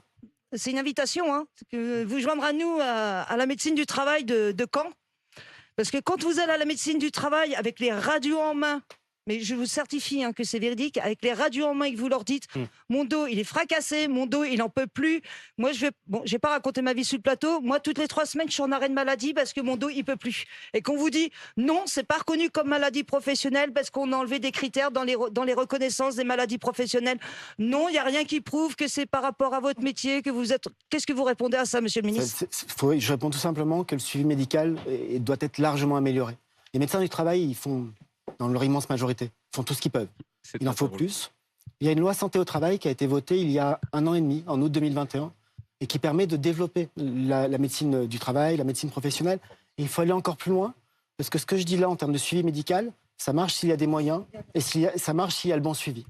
Alors, je vais passer par Philippe Corbet. Je vais faire un petit détour par Philippe Corbet. Non, Ludovic, vous avez beaucoup parlé. On arrive à la fin de l'émission et j'aimerais bien que tout le monde puisse raconter son histoire. C'est un enjeu important ce soir. On comprend bien la pénibilité de la médecine du travail. Les médecins du travail, on n'en a pas assez en France. On a du mal à recruter des médecins en général. Ça va être très difficile de trouver des médecins du travail. Et par ailleurs, les médecins du travail sont là pour faire de la prévention en priorité. Ils ne veulent pas être dans une situation dans laquelle ils craignent d'être placés, de recevoir des gens qui ont 61 ans, qui ont travaillé longtemps, qui ont l'impression d'avoir le dos fracassé, d'avoir été usés par le travail et devoir décider en quelques minutes si cette personne peut aller à la retraite ou pas. Beaucoup de médecins du travail ne veulent pas avoir cette responsabilité devant ces gens-là et les recevoir toute la journée. Monsieur Corbet, non, alors justement, Pierre ne leur donnera pas est cette infirmier et ils craignent. Il est aussi concerné par la pénibilité. Et comme c'est le cas aujourd'hui, c'est le médecin conseil de la sécurité sociale qui prendra la décision. Mais les médecins du travail pensent que c'est un moment qui est trop difficile à assurer pour eux. Est-ce qu'on peut... Alors, j'aimerais donner la parole à Pierre, qui est infirmier et aussi considéré par les questions de pénibilité. Est-ce que parlez pour qu'on voit si on vous entend. Si on m'entend. Ça marche ou pas? Oui, c'est moi alors. C'est on vous écoute, Pierre. Alors oui, effectivement, vous l'avez dit tout à l'heure, la question des infirmiers, ça s'est posé il y a quelques années avec la réforme Bachelot qui nous a supprimé notre catégorie active à l'époque. Et aujourd'hui, un infirmier, moi je suis infirmier aux urgences, ça fait 11 ans que je travaille de nuit aux urgences et ma retraite à taux plein sera entre 65 et 66 ans. Autrement dit, je ne serais pas en vie si je continue aux urgences pour faire ça, très clairement. À l'heure actuelle, à l'hôpital public, c'est de la maltraitance. C'est de la maltraitance à tous les niveaux. Les professionnels sont maltraités, les patients finissent par devenir maltraités aussi. Aujourd'hui, vous disiez tout à l'heure l'intérêt de la grève. Si on avait les capacités, et je remercie les camarades de la CGT et de la SNCF, si on avait les capacités de bloquer nos hôpitaux, aujourd'hui, les gens ne mourraient pas dans les brancards. Aujourd'hui, pour défendre ça, on est obligé de tous se mettre en arrêt maladie pour dire stop, parce que ça devient intolérable ce qui est en train de se passer. Et le problème, c'est pas l'hôpital, c'est le gouvernement qui ne nous écoute pas. Ça fait 4 ans avec le collectif Interurgence qu'on demande les mêmes choses. Plus de personnel, plus de salaire, plus de lits. À aucun moment, le gouvernement n'a ouvert des lits. Et on était 1 an avant la pandémie. Ils sont totalement responsables de ce qui s'est passé pendant cette pandémie. On a eu une chance extraordinaire, un mouvement médical 1 an avant une pandémie qui est historique en France. Ça fait depuis des années 80 qu'on n'avait pas vu ça. Leur réponse a été tellement insuffisante qu'on a été dans la même panade que tous les autres pays européens, qui eux n'avaient pas eu de mouvement pour la santé. C'est vous dire s'ils n'ont pas du tout répondu à la question qu'on leur avait posée. Donc aujourd'hui, j'attends plus rien de ce gouvernement. La réforme de la retraite, c'est une continuité de ce qui a été fait depuis le début, qui vise à détruire à peu près tous les fondements qu'on a réussi à avoir avec la sécurité sociale. Vous parliez du Conseil de la résistance, mais le but du jeu à l'heure actuelle, c'est de détruire ce Conseil de la résistance, de faire en sorte que tout soit capitalisé et que tout soit privé. Alors je vous le dis tout de suite, si vous voulez une santé privée, il n'y a pas de souci. 80% des Français n'ont pas les moyens de se payer des séjours en réanimation s'il leur arrive quelque chose. Je vous le dis tout de suite, 24 heures en réanimation, c'est plus de 2500 €. D'accord ? Donc vous calculez très vite, 2500 €, c'est même pas le salaire moyen en France. Donc oui, il faut protéger ce système-là, et tant que le gouvernement rentrera dans une confrontation entre nous, le capital, et qui essaiera de privatiser à tout prix tout ce qu'il voit entre lui, c'est-à-dire la retraite, l'hôpital, l'école. L'école est dans un état lamentable. Tout à l'heure, Natacha Polony disait, est-ce que c'est une urgence, les retraites ? Mais au vu de la société qu'on est en train de laisser, mais moi, je veux dire, mais mes enfants, mais j'ai même pas envie d'avoir d'enfants quand je vois l'école que je vais lui laisser, l'hôpital que je vais lui laisser, le service de justice que je vais lui laisser. Mais qu'est-ce que vous voulez qu'on laisse à nos enfants à l'heure actuelle ? On entend votre colère. On n'est même plus à la retraite, là. On en est à leur dire à la vie tout court. On leur laisse rien. Ça fait beaucoup de témoignages forts qu'on a à la suite et vous êtes même applaudis. Donc, justement, et j'aimerais retourner vers ceux qui étaient pour la réforme tout à l'heure. Quand vous entendez donc ces témoignages sur la pénibilité, Brice, vous avez un micro ou pas ? Alors j'en ai un, je vous le transmets. Est-ce que quand même ça vous fait réagir ou peut-être réfléchir par rapport à ce que vous disiez tout à l'heure ? Par rapport à la pénibilité de ce que monsieur expliquait ? Oui, et vous êtes. Oui, moi je suis pour. Après, il y a la réforme va se faire. Pour la pénibilité ou pour la réforme des retraites ? Les deux, mais après, parce qu'il va y avoir quand même, ça va être présenté à l'Assemblée, il va y avoir du débat. Si d'un côté et de l'autre de l'Assemblée, ça joue pas l'obstruction, ça va être encore un autre problème. Parce que je voudrais rappeler aussi un truc, c'est qu'il y a eu des élections présidentielles et législatives. C'est qu'on a eu un taux d'abstention qui est record. Comme monsieur le ministre disait, Emmanuel Macron, il n'a pas pris les Français en traître. Fallait peut-être se déplacer pour aller voter pour aujourd'hui gueuler, pardonnez-moi le terme. Mais moi, ce que je voudrais savoir, c'est est-ce que ça va être possible aussi de discuter des critères de pénibilité ? Comme je vous expliquais tout à l'heure, moi, je suis dans la restauration. Les critères de nuit ne sont pas pris en compte alors qu'on travaille en coupure. On a des horaires saccadés. On ne profite pas de nos familles. Moi, les derniers moments où j'ai profité de ma famille, de ma petite fille, c'était pendant le Covid. Donc là, oui, c'était bien. Hein. J'ai profité de mon enfant. Mais pour le reste, je ne la vois pas souvent. Je suis chez moi. Quand je me lève le matin, elle est déjà partie. Quand je repars le soir, on se croise de l'école, un bisou, merci papa, au revoir. Et c'est le cas pour beaucoup de mes collègues, 95%, il y en a beaucoup qui sont devant la télé ce soir, parce que je les avais prévenus et je les salue. Mais voilà, je voulais savoir si pour la restauration, ou c'est un critère que vous avez mis en avant il n'y a pas si longtemps que ça, au moment après le Covid justement, que c'est une fierté à la française, que vous avez prévu des critères de pénibilité qui peuvent rentrer en ligne de compte parmi ceux qui ont déjà été énoncés. Parce que de la manutention, ça doit être des assiettes, mais 50 fois par jour, ça fait de la manutention aussi. C'est des cadences assez soutenues.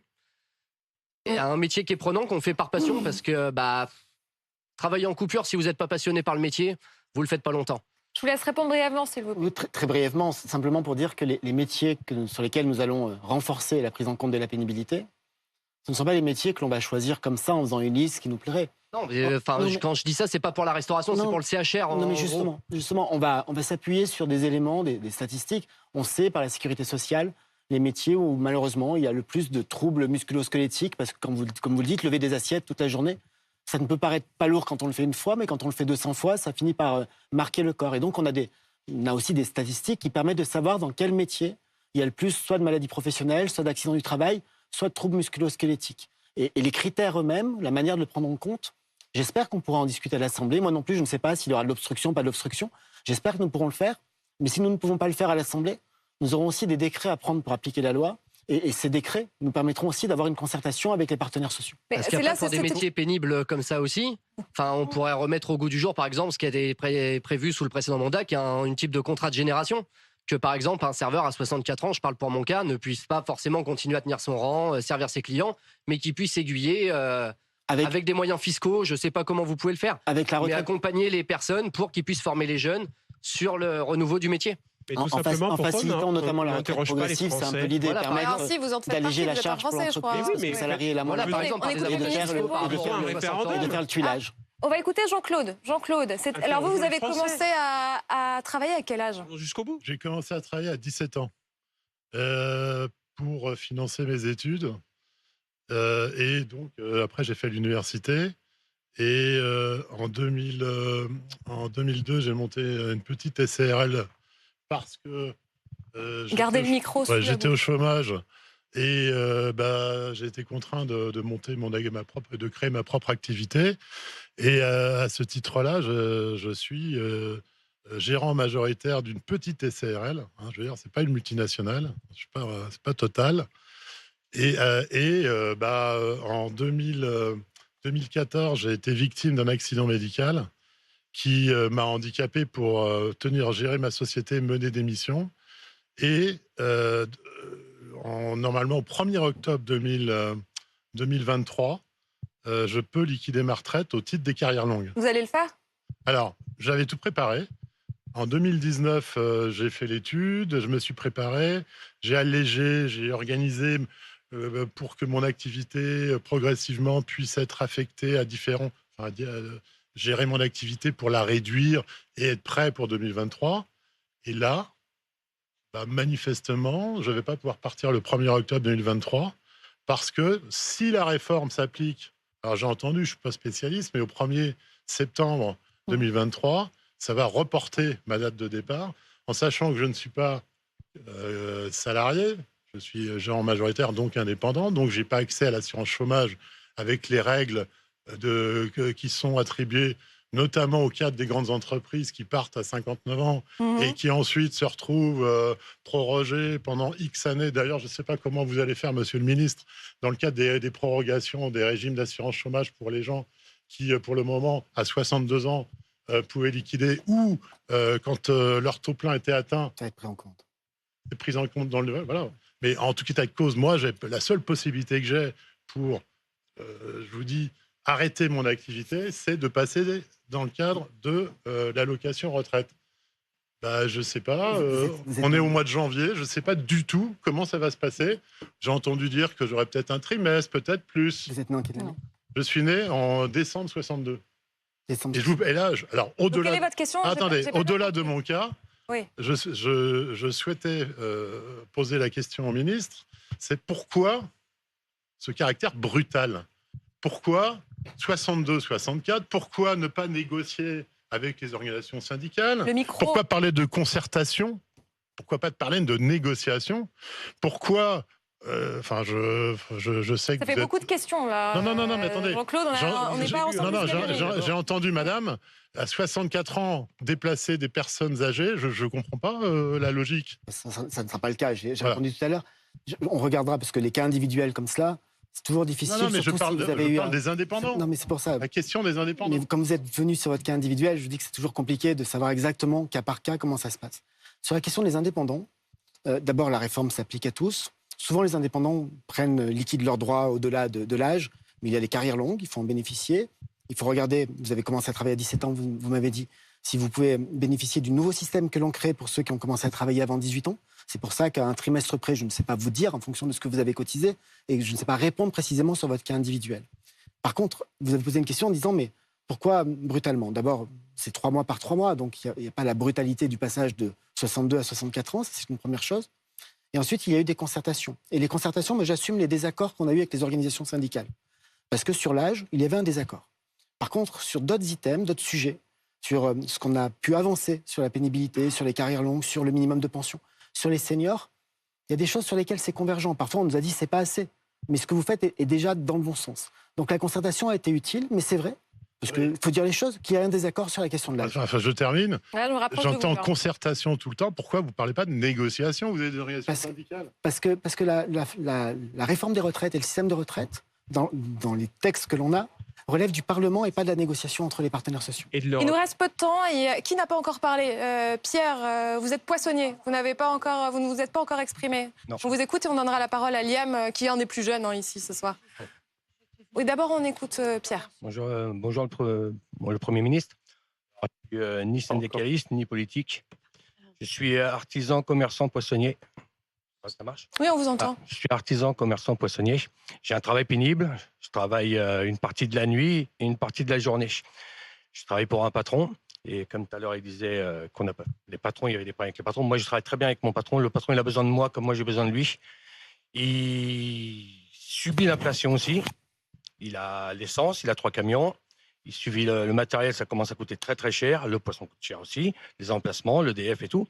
Et là, il commence à toucher à... Ça va faire bien 6 mois, il commence à toucher à sa trésorerie. Et c'est à peu près tous les patrons des artisans comme on est.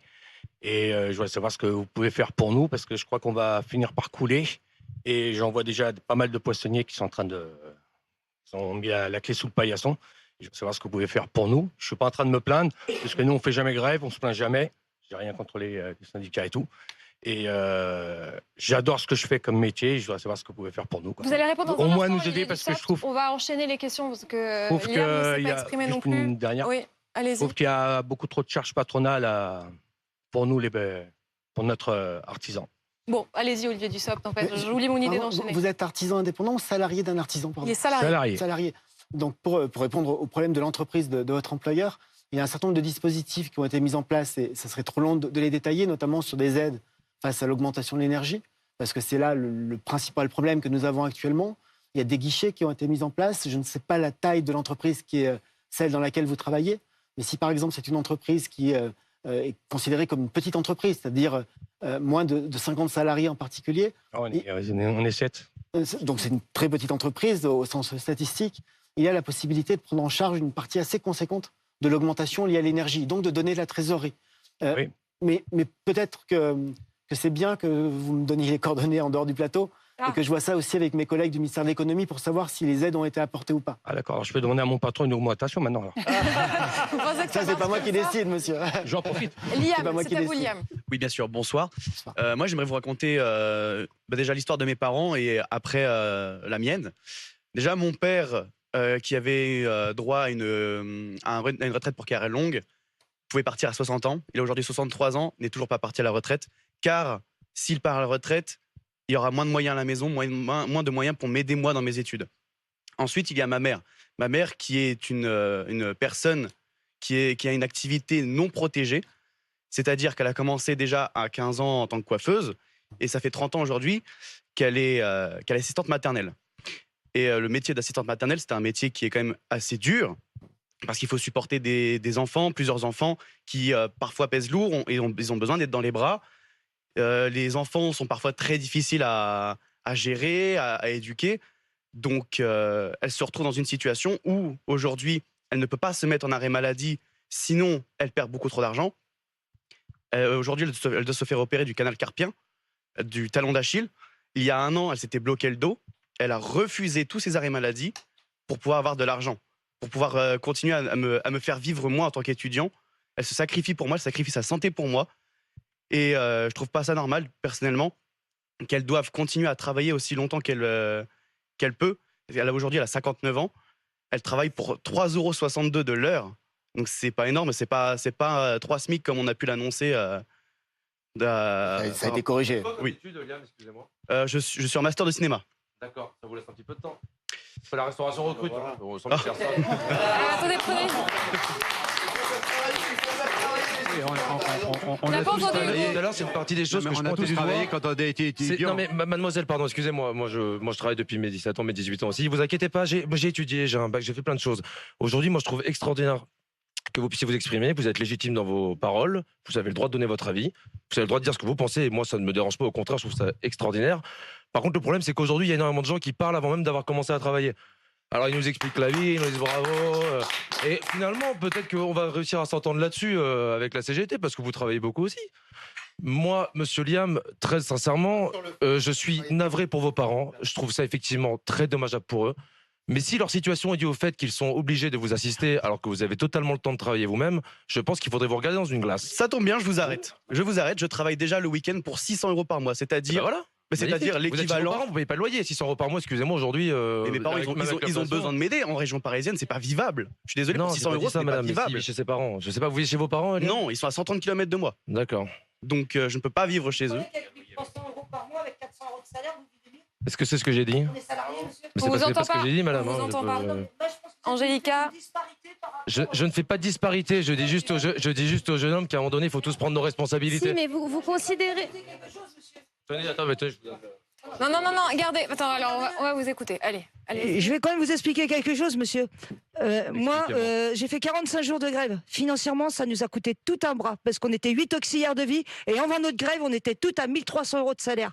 Que ce soit les aides ménagères ou les auxiliaires de vie, on était tous au même salaire, monsieur. 11,07 € de l'heure. Ça fait plus de 20 ans que j'exerce ce métier-là, monsieur. Comme je disais tout à l'heure, monsieur le ministre, vous trouvez ça normal, 2 € d'augmentation en 10 ans? Vous croyez qu'à 23 ans, quand on fait ses études et qu'on a un loyer à payer, 600 €, c'est concevable pour vivre, même en étant étudiant? Mais Maintenant, je vais terminer. Je voulais quand même terminer sur quelque chose, monsieur. Quand vous dites, oui, le mouvement de grève, ceci, le mouvement... Vous savez, nous, notre lutte, elle a payé, monsieur, parce qu'au jour d'aujourd'hui, on a quand même eu une augmentation de salaire de 10%. On a quand même eu 14% de nos frais kilométriques. Et là, je fais un appel. Chacun. On va écouter Hugo quand même, qui vous répond. Je respecte les droits de tout le monde, monsieur. Mais moi, aujourd'hui, sur ce que dit, elle vous interpelle, répondez-lui. Je fais un appel quand même à toutes les auxiliaires de vie de France que quand on se bat, on gagne. On se bat, on gagne. Et c'est l'union qui fait gagner, monsieur. C'est pas du discours individuel. Est-ce que je peux aussi répondre à Hugo, s'il vous plaît? C'est pas individualiste, madame. Moi, vous savez, non, du tout, pas du tout. Non, mais moi, vous savez, je représente que moi-même. Je prétends pas représenter qui que ce soit, pour commencer, madame. Premièrement, je trouve formidable que vous ayez travaillé autant, que vous soyez autant dévoué et dédié à votre cause. Je n'ai jamais remis ça en question. Je n'ai pas remis le droit de grève en question. J'ai simplement dit que bloquer la majorité des Français, alors que moins de 10% des Français sont syndiqués, du moins les salariés, je trouve que c'est un petit peu antisocial, contrairement à ce qu'ils aiment faire. Merci, c'est insupportable, je sais. 2 secondes. Oui, c'est toujours la faute des autres. C'est toujours la faute des autres. C'est toujours la faute. Ce que je dis, si je parle S'il vous plaît, ça tourne en émeute, là. Tout le monde sur Hugo. Ne vous énervez On pas, va le je parle laisser normalement, finir. madame, parlez-moi normalement. On peut s'exprimer en adulte, je pense. Non, vous me hurlez dessus, madame, je vous entends jusqu'à Bastille. Là, donc, Et pourtant, Dieu sait qu'il y avait du bruit. Alors, oui, j'arrive. Non, mais Après, laissez-le finir.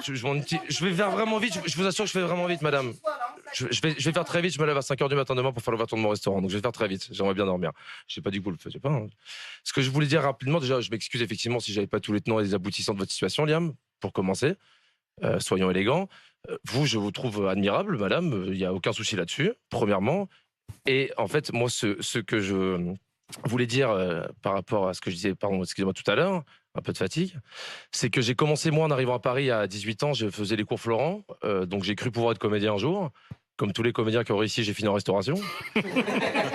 Et en fait, si vous voulez, j'étais également, moi, mes parents sont bordelais, j'étais très loin de mes parents. J'avais la chance de faire finalement des études qui me plaisaient et qui ne me prenaient pas tant de temps que ça. Donc, comme vous, peut-être un peu plus, parce que j'avais plus de temps que vous, j'ai beaucoup travaillé. Jamais je me suis permis, et mes parents m'ont aidé certaines fois, mais j'ai toujours payé mon loyer tout seul. Quand je suis arrivé, j'avais une chambre de bonne dans le 7e arrondissement. Mais ça, c'est la situation de beaucoup d'étudiants. Enfin, vous n'êtes pas une élite privilégiée. Enfin, tous les étudiants travaillent à côté de leurs études. Enfin, vous n'êtes pas un individu merveilleux. Je veux dire, c'est la majorité des cas. Ma mère me trouve merveilleux en tout cas, mais moi j'ai pas dit que j'étais merveilleux. Ils sont salariés. Je dis juste que comme vous, comme Liam, comme tout le monde, j'ai enfin... travaillé et qu'à un moment donné, je pense qu'il faut qu'on arrive à se responsabiliser tous et chacun. Oui, mais on se responsabilise.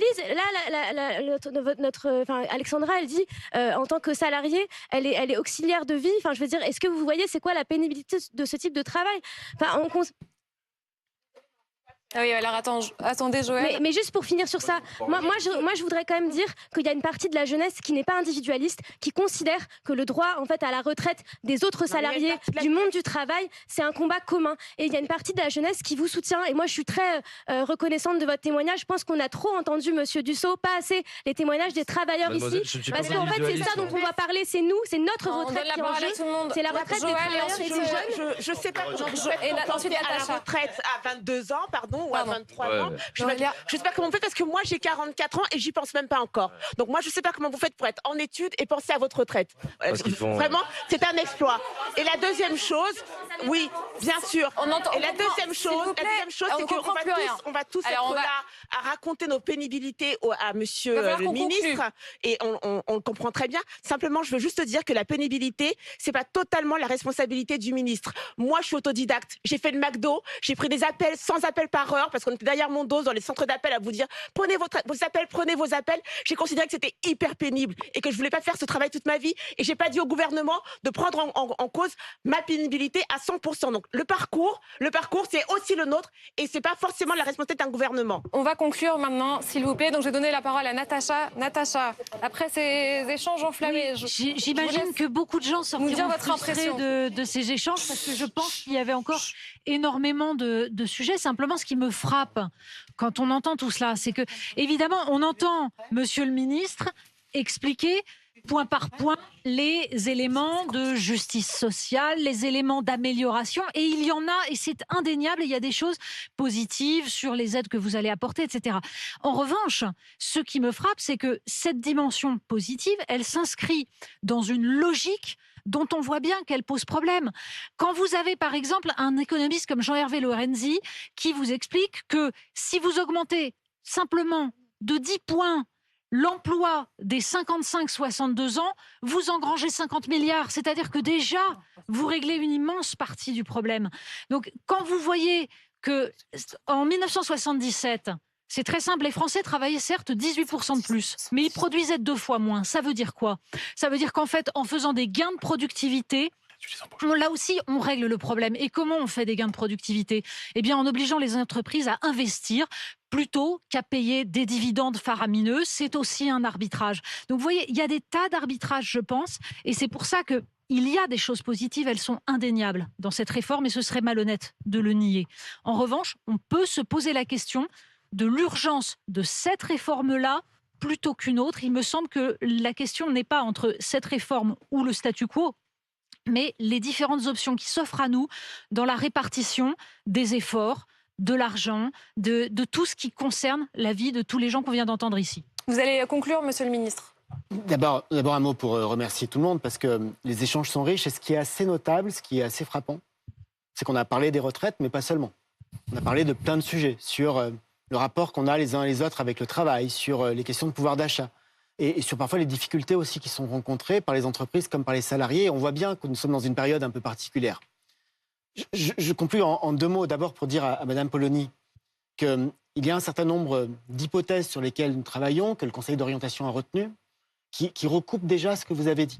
Quand je dis tout à l'heure que le Conseil d'orientation des retraites prévoit un déficit de 12,5 milliards en 2027, c'est un déficit dans l'hypothèse où le taux de chômage a baissé à 4,5%. Ça veut dire que l'emploi des seniors a déjà augmenté dans l'hypothèse que nous avons retenue. Quand vous parlez de productivité, le scénario du corps toujours, qui n'est pas celui du gouvernement, celui du Conseil d'orientation, c'est un scénario qui continue à augmenter la productivité entre 1 et 1,3% par an.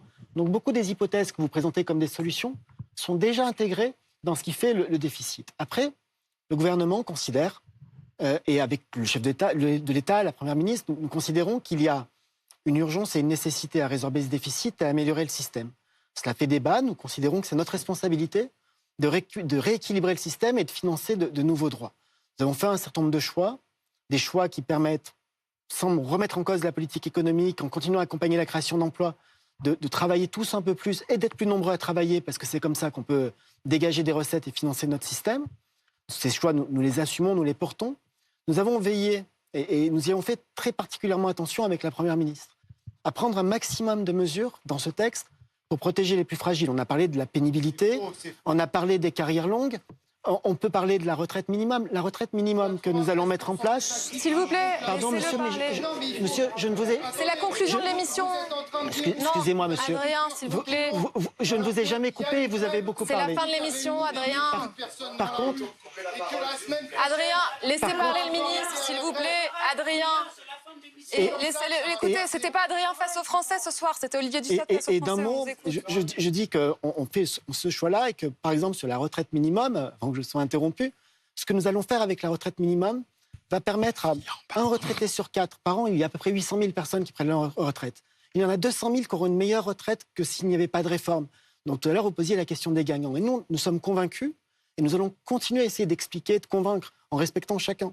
Parce que ce que l'on fait est à la fois nécessaire et juste. Si on avait pris des mesures uniquement pour équilibrer le système, ça ne serait pas juste. Si on avait pris des mesures uniquement pour améliorer les droits et mieux protéger et donc avoir de nouvelles dépenses, ça ne serait pas responsable parce que ça creuserait le déficit. Et donc nous essayons de faire les deux en même temps. Et ce que je retiens ce soir, c'est qu'on a encore quelques semaines pour convaincre tout le monde. Merci Olivier Dussopt, merci d'avoir joué le jeu. Vous étiez à portée d'engueulade, comme on dit. C'était peut-être êtes-vous fatigué, mais je crois que vous allez continuer la soirée dans un instant avec Anthony Leboss. Non, ah oui, on m'a dit ça, oui. Oui. Il y a un débrief sur TikTok. Voilà, c'est le nouveau monde dans lequel nous sommes maintenant. Et je vous remercie tous. Je sais qu'il y a des frustrés, tout le monde n'a pas eu le temps de parler. On continuera, on refera d'autres émissions, je vous le promets. Mais oui, et vous avez eu l'occasion de vous exprimer tout à l'heure, Régine. Je vous promets qu'on continuera. J'ai le temps, j'ai toujours cette contrainte du temps. Vous étiez peut-être trop nombreux ce soir. En tout cas, le forum BFM TV, c'est terminé. Je vous disais, la soirée continue sur TikTok. Elle continue aussi, surtout sur BFM TV, avec Maxime Switek. Très bonne soirée.